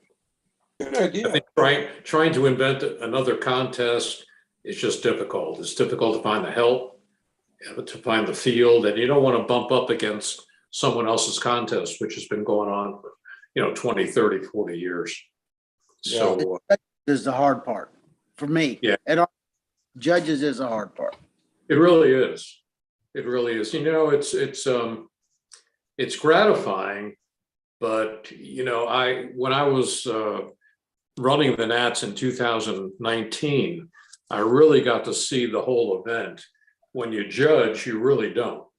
You just have to kind of sacrifice and say to yourself, I'm here doing this to help the guys have a good contest, and next year I'll come with an airplane.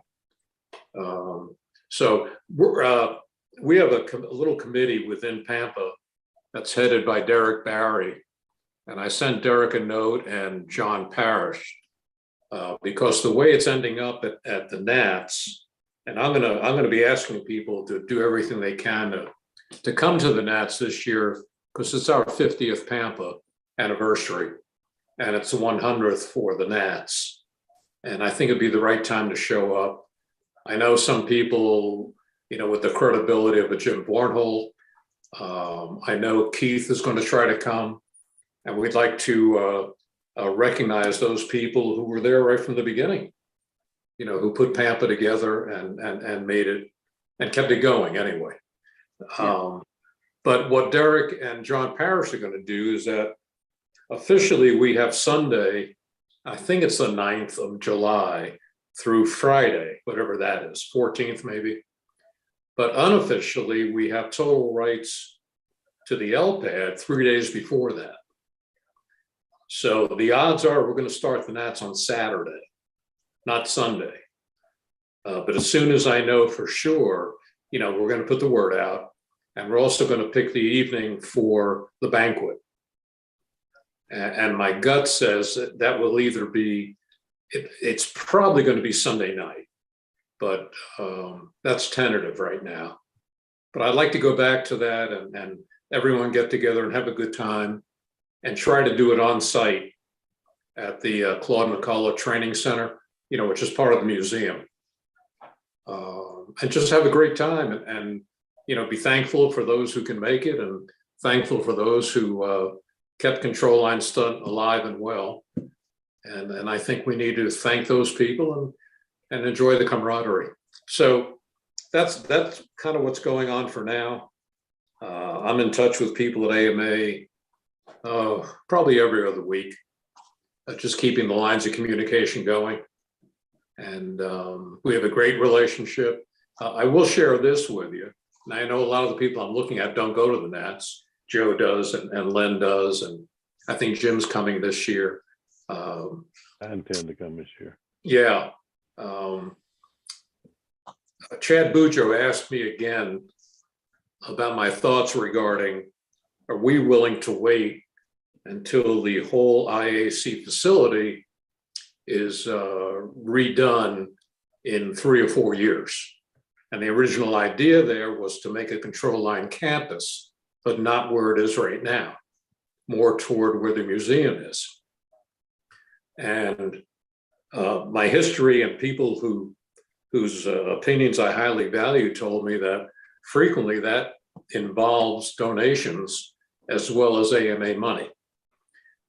And the next thing is I'm leery about waiting for something that's supposed to happen in 3 years. The option is to take some money right now and spend it on what we think would help our Nats every year. And the two things that came to mind, one was an access road. Right now, if you want to get into the grass circles, they better not be wet, because if they are, you're going to get stuck. And secondly, having some permanent centers in the circles, concrete, whatever is going to hold up. And I told Chad, I think that's the way we'd like to go, because I don't see the money being there to do everything they want to do. I'll give you an idea. I don't know if Tom Luciano is still on the call, but at the Nats, I spoke to Tom. Good. You know, that's Tom's business, or things like, you know, putting down pavement. And he looked at the L-pad, and for those who've been there, it's a big piece of property. And he said, in New Jersey dollars, that would be $750,000 to redo that, which is about the budget for the whole IAC. Uh-huh. So I think we'd be better off taking the bird in the hand, have a nice gravel road put in there so people flying on the grass circles can drive not on grass. And those who are flying on the grass will have a permanent center. I asked for a couple of other things, but they weren't do or die. They weren't die on the sword kind of things. And you know, one of the difficulties, or well, I guess it's a difficulty of being a Pampa president, is you really can't survey, you know, 300 to 400 people and see what they think. It's not practical. So you go with your best judgment. And this group has been a good sounding board for me, because I think it represents our typical flyers, you know, at the top 5 level where Joe is, down to me, you know. So that's what you can look forward to. I think it's going to be done before we are back in Muncie, which would be nice. And I think you're going to see a real nice 50th and 100th. So if there's any way you can join us this July, please do. Please do. I know for some of you it's cross country, you know, and then I talked to guys like Paul Walker, who, you know, 7,800 mile round trip. Yep. And pulling a trailer. So Buck, same It story. all boils down to logistics, Mark. I believe it all boils down to logistics. It's not, you know, if you're talking about regionals, you have your Northeast, you have your Southeast, you have your your upper Midwest, lower Midwest, and then you have your West, you know, upper and lower West coast. So there's really 6 different regions, and then everybody's got to meet in Muncie. It's all logistics, and you know, these days it's not a cheap proposition. no, you know, it isn't. And you know, I'm aware of that. And you know, for some people, it's also the issue of time, you know, other things going on, you know, with their family in the summer. It's just from my side, you know, it's been a battle to get the slot we have, you know, in July. And, you know, I want to keep on the good side of the AMA. And I think, honestly, they want to keep on our good side, you know, because just about half the flyers that go to the Nats are flying control line. Oh, yeah, absolutely. You know, and the more people that show up, the better it is off for everyone. Yeah. So good things are happening. I think the guys doing the newsletter are doing a nice job. I know getting them, you know, gives you some feeling that we are part of the same organization. And we're just trying to keep it within a budget. There'll probably be a dues increase. You know, it had been at 80, and then we had a bigger magazine, but at 40, even getting out the newsletter is tough. It's just tough. So we'll figure it out. We're only talking maybe $10 or something, but we'll bounce that off you and see what you think.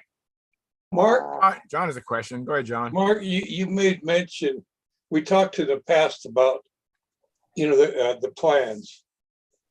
You know, and I'm kind of interested in that because I draw plans. But yeah.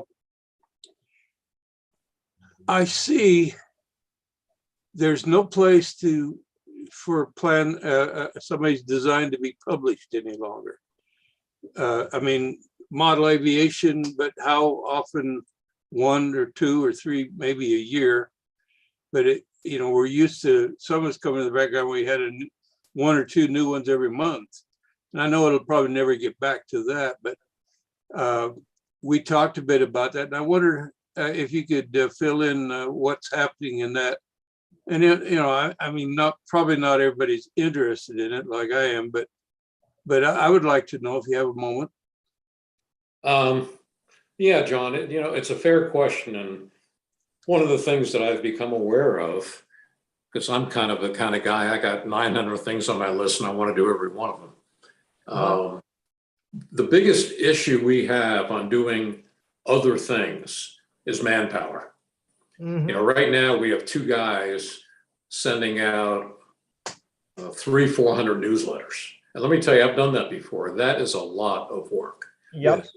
And one of them is getting tired of doing it, and I don't blame him because he puts together the newsletter.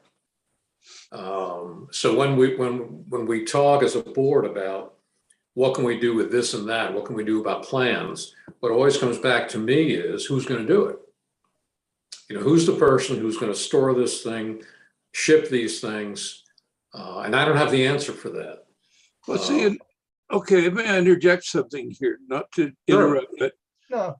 it would not take a large outlay of time or money, I think, to scan all those plans and put them in a PDF format. And then now you're all stored digitally. And when you want to ship them out, you get it in your email. And when you want to take it, you take it over to your local large copy printer and have it printed out for you. So your costs and your manpower things are diminished somewhat by using the digital formats. I agree with you, and we talked about that. We're trying to, do that with about everything that we have, so people can get it without cost. They can get it without hassle. I don't believe everybody wants to get it without cost. Obviously, everybody knows there's cost into doing anything, even online, as easy may be. But it could be a source of another revenue income stream. Even if it's something like $1 or $2 or $3 per plan, it's still something of an additional revenue stream that you might have. No, that's fine. Obviously, we don't have a problem with that. We need to find some more sponsors. We need to find people who are willing to help us with run different programs.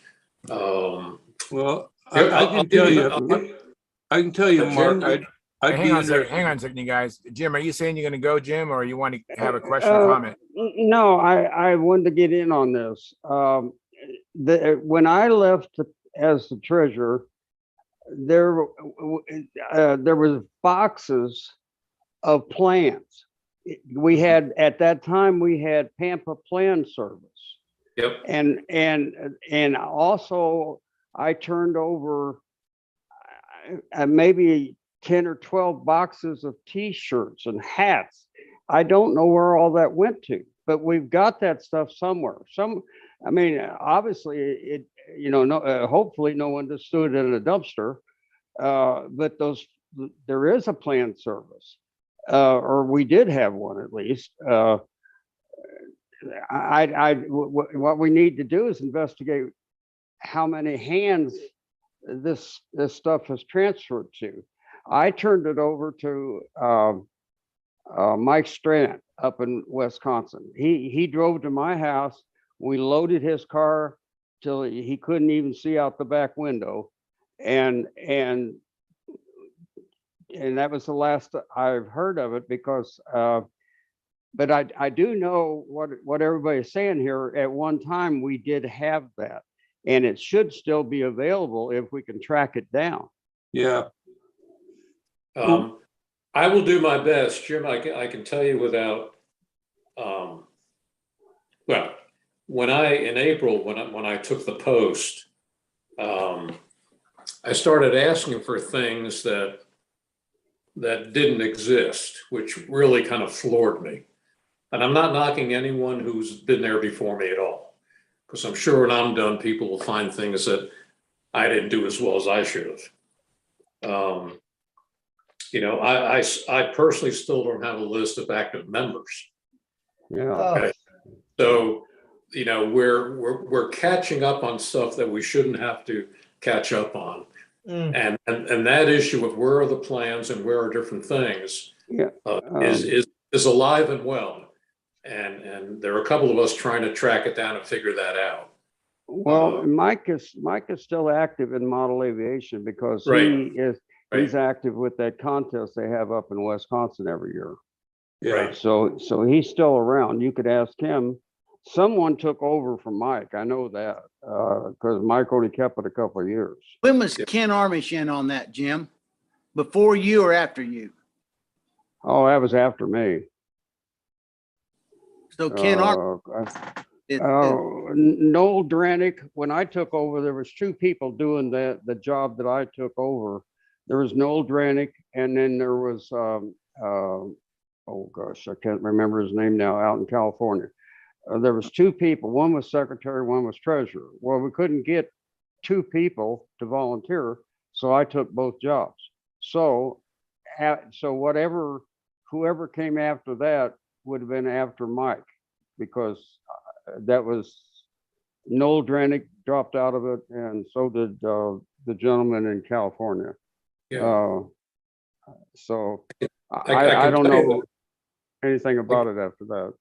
I'll see if I can track it. Dave Tribble seems to be the guy with the most knowledge and the guy who's been protecting things as well as anyone. So I'll check with him. But I want to give you an idea about that issue about manpower. Well, I had an idea that everyone on the board seemed to think was a great idea, and that is in the newsletters and on the website, we want to start putting articles on there, how-tos that people can use right away. Okay, it's nice to have contest results. We'll always do that. But it'd be nice to have something that people open it up and say, oh, you know, I'm going to try that. So I thought the easiest thing to do was, since we have the old stunt news, you know, in that PDF format, was to create an index. Just a basic index saying, okay, if you want to see building tips, here are the issues they're in. So you don't have to just pick up a magazine and find out what's in there. Turns out that Chris Rudd, who's our webmaster, said that's probably going to have to be farmed out. Well, that's money. You know, that's money. And we're trying to figure out how much is that. Because there are so many good ideas that we don't have to reinvent. And it'd be nice to purge that series of magazines so you could get exactly the issue you want. And you know, what happens there are a few of us on the executive committee that when no one else volunteers, we kind of say, okay, we'll do it. You know, it's typical for organizations. So, you know, personally, I can't do that. I just remember a couple of months back, maybe it was more than a couple of months before I was last interactive on this site. But I don't know what communications you had with Bob Hunt, but he had some very excellent ideas on how to move forward with Pampa Stunt News. Sorry, Jack. Yeah. I spent a lot of time with Bob. I spent a whole day with him last week. You know, other than all the work that went into the Stunt News magazine, the biggest problem he always had was getting contributors, always. That's why you'd see as the magazines got later and later, half the articles were done by Bob because he didn't want to put out an empty magazine. And that's another reason why don't we recycle some of the great things that are already in the magazines. So I'm trying to come to grips with trying to do things that the members I think would appreciate without burning out those people who are doing all the work. Absolutely. You know, Mark, something I know you probably always thought about this, but I think it'd be good to have a golden oldies section in the Pampa newsletter and pick and choose and reprint some of those articles. Yeah, absolutely. Absolutely. I mean, So there that's what I really wanted is to- no shortage of people who would like to contribute. But of course, on the other hand, people have their lives and they have to, they need to get on with them. And, this is something that is above and beyond what their normal lives would entail. But, as long as you have a list of people that you can call on at any given point in time, not as, a steady contributor, but somebody, okay, George, can you do this just for this one issue? Or Fred, can you do that for just this one issue? That might work out better in the long run rather than having a set number of people to do a specific job at any given time. That's just, Peter, it's like the Well- Japanese way of doing things.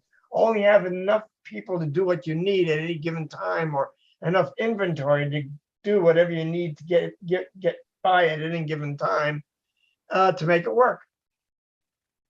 I agree. If any of you have a list of those names, please send them to me. Yes. Sure. Yeah, but the thing is, what we also have to do in order to accomplish that. There has to be a core group of people that are going to pretty much, and that's the downside of the con side of this concept, is there is a certain amount of people that need to administer these ideas or these articles and put them together in the final product. And I guess maybe that's the problem. You have to find people that are willing to do that. I'm 30, been doing it for 30 years and they're tired. Yeah. Yeah. Mark, I want to say this is I appreciate the drive and energy you put in and what you're doing and what you're trying to accomplish. And, I'll support you whatever way I can because. John, I appreciate that. Yeah. I appreciate that. I really do. Happy is so our I- club, if we need to support it. If See, you need, one of the if you need graphics help or computer 3D animation or anything like that, on occasion, if you're you're stuck for something, I contribute as well. Well, where that's my awesome. that's where my skills lie. That's awesome. What I'm trying to do is, one of my responsibilities is to create committees so that different people are doing different things for the benefit of the Pampa membership and Control Line Stunt. And what we're trying to do is not have those committees be board members. But let's say you take it doesn't make a difference who it is, a Paul Walker, it doesn't make a difference, and ask them to head a committee, but to fill that committee with Pampa members, but not board members, just people who maybe have a couple of hours a month that they can donate to this.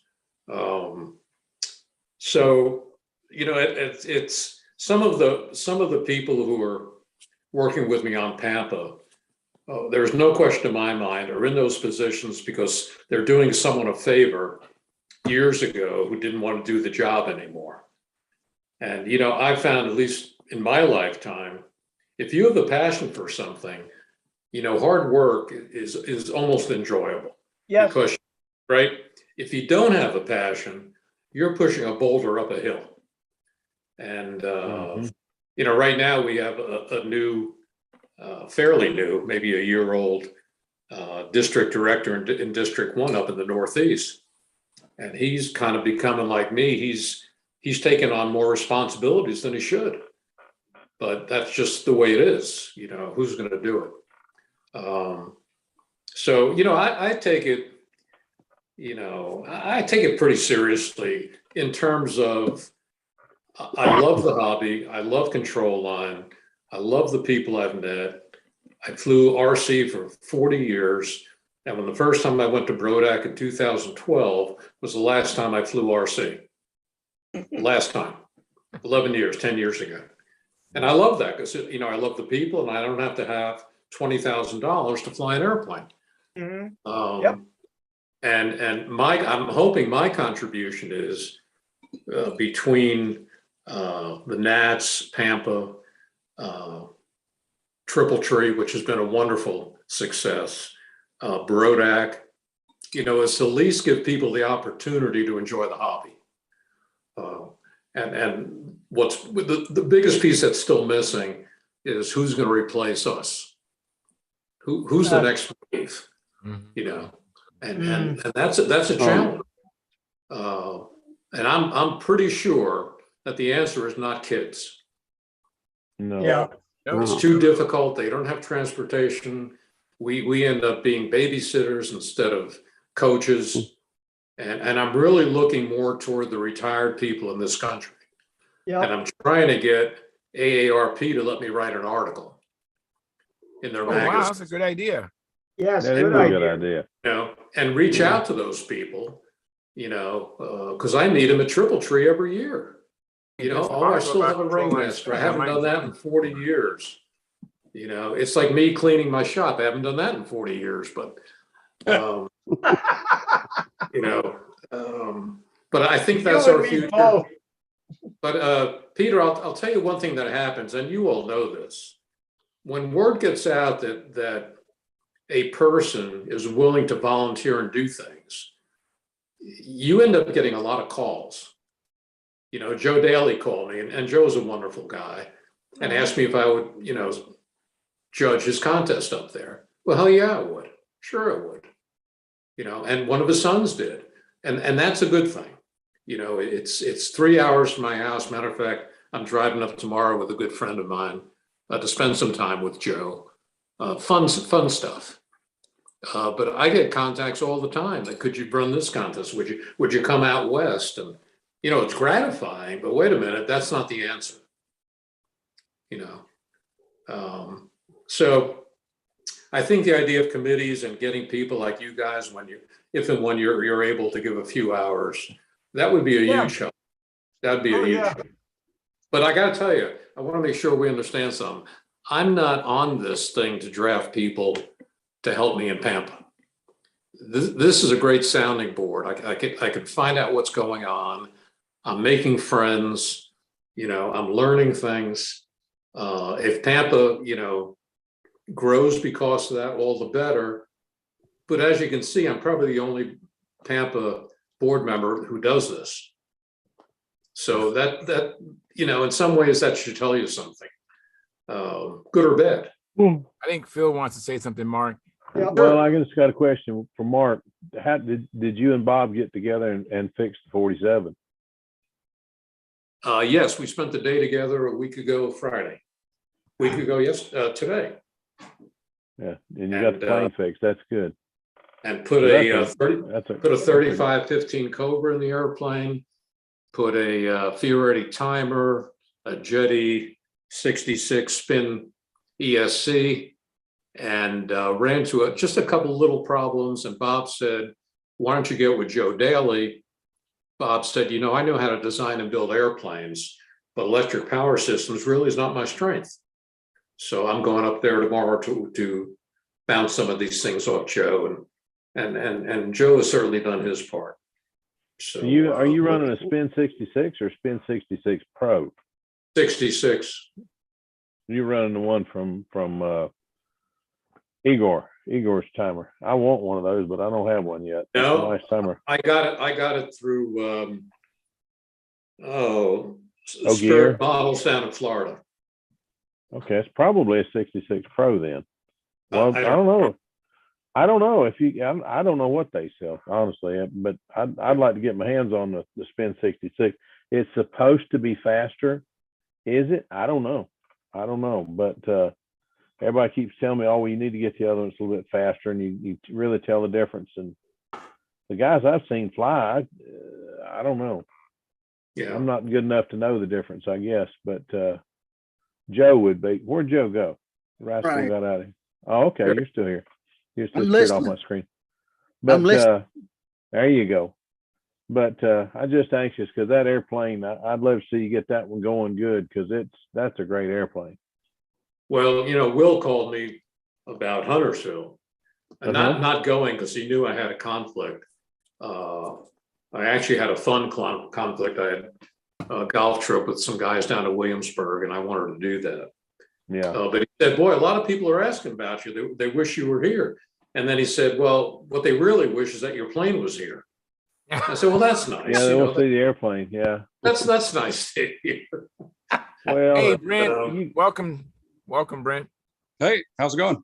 Doing well, doing Good well. to see you, Brent. You got to So- remember that's a Werwich airplane, and everybody loves to see it because Billy is mad. Listen, it'd be easier if I could sign off this way. I mean, from talking too much. If any of you think you could help without being a district director, a couple hours here and there, just let me know. And if something comes up, I'll give you a call. And if you can do it, that's great. And if you can't, you can't. It's not the end of the world. But Pampa is going to get as much done as there are people who want to do the work. It's just the way it is. Yeah. And we're trying to, when you look at the mission statement of Pampa, it's pretty simple. We run CLPA at the Nats. And since then, we've added unofficial events. We've added advanced. I'd like to see it do more. Otherwise, I think the Nats is going to dry up. Yes. We need a farm system and we don't have one. Yeah. So we're taking on that responsibility. AMA is not doing it. Nope. They're not. Nope. Hey, Mark. I'm not saying They're they're wrong. not doing anything to bring new people into the hobby. It's like, when I was flying at one time, I was flying with a buddy of mine out in the field, in Florida, and a couple of people drive up and they're watching us fly control line. And he says, "What's that? I've never seen that before." Well, what are you doing? I said, "Well, this is model airplanes before radio control, before all that. This is old school model airplanes. This is the way it was done back in the day." And they had an appreciation for that. Just like vinyl records all of a sudden came back after CDs and everything else. Yeah. There's a certain population out there that gets into something that's brought forward from the past. It may not be a whole lot of people, but it's something. Yeah. And let me interrupt. Hey, Brent Williams, what brings you in tonight? Oh, just thought I'd jump in and say howdy. Ray, you should have seen his Sultan fly. It did Really fly like good. it. It's this one. Let's see. I'll turn on the, what do we got here? Brent was at the There field we- yesterday, Oh, there we go. Oh, nice. and that little latch he's got on top is slick. Oh, yeah. There's the Very battery nice. compartment. Battery. Oh, Cool. electric. It's the way. Yeah, it's the way. I'm not going to give it up. I'm sorry. I'm going to be IC forever. And that's all right. Yeah, it is. They're both Goes good. in I just like like that. I like them both. I like both IC and electric. Me too. So you just have to ask John how many flights he got in versus how many flights I got in. Yeah, Zing! but hey, but that's not fair. John hasn't flown in like 11 years. And once John gets the cobwebs knocked out, he'll be flying often. I know. There's certain It's good amount of us nature. that have to keep IC alive. This is a cool little thing I just added.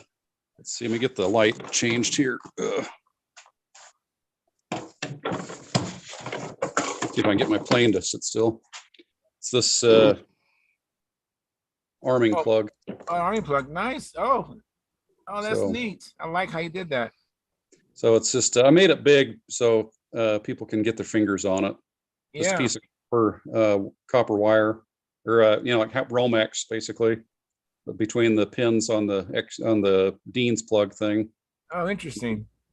and that just goes in like that. And then there's a tiny hole drilled in here, and I've got Spectra line. Oh, very good. You have a little lanyard to hold it so you don't lose it. It'll go on that screw right there. So, Okay. Yeah, I have a little lanyard on my arming plug on my SV11, so I can't lose it. so that'll be nice.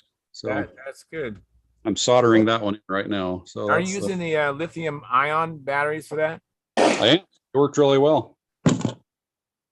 Yeah, Joe Mott is encouraging me to Don't get look some like a lithium fuel ion tank to me, batteries for bro. my SV11. Did those come out of? Brent told me that airplane, he figured he's gonna get his first 500-point flight off of that airplane. Well, I was flying it pretty well. He was. It flies pretty good. So Are you coming to Vegas, Brent? planning on it? Oh, great. I'll see you there.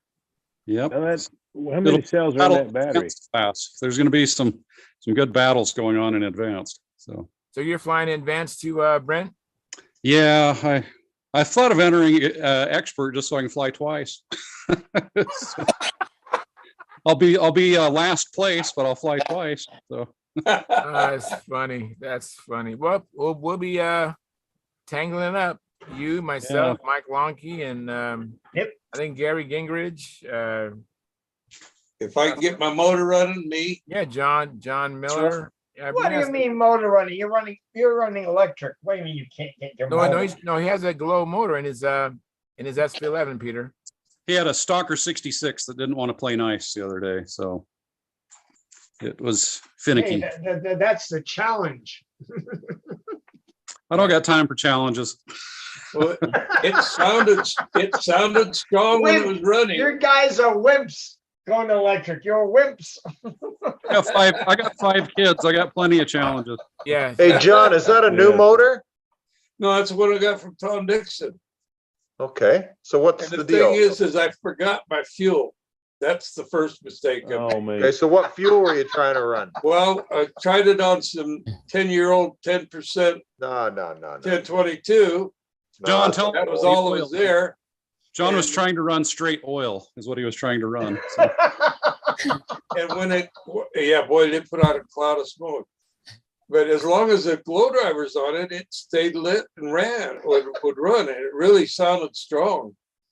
And then when you take the glow driver off, it right now stops. So I thought, okay, maybe it's the old fuel or maybe it's the glow plug. So I put a new, I only had some Sonatronic glow plugs. I've heard they're not really the best, but I put a brand new one on it. Is it a hot plug? Oh, Jesus. Well, Brent guys, the youngsters like Brent. Oh, he's a youngster. He's not cut his teeth on icy glow plug engines from back in the day when I was flying a Ringmaster Imperial that was like 10 pounds and putting it through the pattern. Oh, geez. Lightweight. Brent, you're a lightweight. Well, I was fortunate when I came back to the hobby. I just started with an LA 46 and didn't look back. So. Hey, sport motor. Hey, LA 46, damn it, I just graduated. Hey, hang on, Peter. I think Lynn was trying to help John Miller. Let Lynn finish. Yeah, I'm just trying to get a grip on what's going on with him to maybe be able to help him out here. Well, that's what I want to talk to you about, but we'll take it after the. Okay, yeah, in the after party. Okay, sounds good. Okay, go ahead, guys. Alrighty. Hey, there's a question here. I'm so sorry, Jack Fastnot. He asked, hey, when do you suggest to scrape the edge with the credit card? Any thoughts? Remember Keith Trossel was talking about how the built up he was use that, and then Phil said that to use the blends, or Joe Gilbert said to use the blender. And Wendy used to use a credit card all the time. And have you guys tried that? That's what I do. That's what I do. Gordon Delaney does? Gordon Delaney gets out his really fine little airbrush and he takes clear and goes right over that line. He builds up some clear on that line. So now he's got some stuff that he can sand down into it, and it gives him a nice fine line that you can't feel. When he puts the final coats on, before he puts the final on, he'll put a coat on and then let it dry, and then he'll sand that all down. So, I mean, if you have an edge, I mean, are the judges going to knock you down that severely? If you're looking for top 20. Yes. Okay. Here's an example of some of Gordon's taping and finish line stuff. This is a set of flaps off of his old Tony. If you look in there, the light. Yeah, wow. You won't feel that. It's smooth. Oh. If I know Gordy, you won't feel that. Nope. If you look at how the light comes across it. Yeah, the light's going straight. There's no deflection at all. The light is just straight. You say that's off the old Tony. Is that the one that he crashed at the Nats? Yeah, I believe so. That looks Saw looks that go awesome. in. It You made know me what sick. Wendy's does too. These guys all just have a different way of getting to the same location. Yeah, I've got another Wendy's, piece here. Let me see here. Wendy's a darn master. I mean, he The can least do things with paint on that it, just the don't make better. sense. Here's another. piece Yeah. off that. Yeah, it looks beautiful. Yeah, that was a beautiful airplane. And, He's Big rascal. I mean, a big rascal. let's see, here's some other little parts. Yeah, it looks just like Wendy's to me. I've got one of Wendy's Yeah. concourse winners here, and I'll tell you, it's pretty amazing. Mhm. But Well, they're all- that's how Gordon does it. these guys all do the same. They all get into the same location by doing it a little different. Yep. Yeah. So the result of that question is, some of you guys still use a credit card to knock down the edge. Yeah, right? I do. I do. So do I. I Yeah, do. works good. All right, But cool. I mean, There like you go, like Jack. these guys say, there's other ways of getting there. So whatever you prefer or want to try. Yeah, I'll be right back. All right, you gonna put a Red Baron in the oven? No, I gotta go think. I'm an old man, you know. I I gotta. understand. Say no more. I'm with you. We get it. Yeah, we all get it. You know. Yeah. Don't worry. We resemble that remark. Yes, don't- we resemble wearing dark pants and all that stuff. Yeah. Guys, Well, I'm gonna working say- on it. I'm in my No, 40s. up it's early. not I've got dark New Balance pants, shoes it's on, white so- Take pants, care, Yeah, Mark. white pants and white shoes. See you guys. All right. See you, Mark. Thanks for coming in, Have a Mark. good one. My All right. pleasure. Time. Y'all All right, take care. we're gonna end the live Take stream it easy, shortly Joe. in a couple of minutes. Hey, thanks, Joe, for coming in. Appreciate it, See ya. buddy. Take care, Joe. Bye-bye. Call me, Phil, Bye-bye. whenever. I'll do that. I'm gonna try to get. I'm gonna find out some more about that chipmunk. I've got the fuselage, but I don't have the plans or the rest of it. We can work that out. You take care of yourself, buddy. Well, see y'all. See ya. See you, Joe. Yes, sir. What chipmunk plans do you need? I've got plans to a lot of things. I It's can a email. profile. It's a profile chipmunk. Tom Morris had the fuselage to, and I don't know. I haven't seen the rest of it, but I understand it has dihedral. And I was thinking I was going to put a 54 in it. Well, I went out and looked at it, and I mean, I was going to put a 4-stroke on. I went and looked at it. No, it's more the size of a 46. I think I've got some plans that Pat Johnston did of a profile. What's the name of the guy that did the first chipmunk? Jim Van Loo. Van Loo. I think I've got plans for a profile Jim Van Loo chipmunk that Pat Johnston drew. Oh, that'd be neat. Cool. That'd be neat. If you want some, hit me up through the forum through Stunthangar, and I'll send Might you a do copy. that. I that'd like be all the great. chipmunks. Yeah. Pat Johnston, it's cool the way he does it. It's the inside of the fuselage is foam, so you're using less balsa. Yeah. And, but I believe it's the Jim Van Loo Yeah, I'd version like to have that one. Another one I'd love to have a Pat, says Pat did a P-51D. I have a B, but I want a D. I've got it And if you want it. I'd love to have a copy of that. I Well, sure stick would. around, you guys. Let me end the live stream, and we can go to the after party. Shoot me a PM through Stunthangar, and I'll get you. I'll do it. I'll do it. All right. All Thanks everybody for tuning in. We're going to end the live stream portion of the show. We will continue on into the after party. Thank you for attending. Please like, share, subscribe, and consider joining our YouTube memberships that start just $4.99 a month. And don't forget the super chats also help. Stay tuned for Sparky. I'm sure this weekend he'll be doing something else as well. So stay tuned, and fair winds.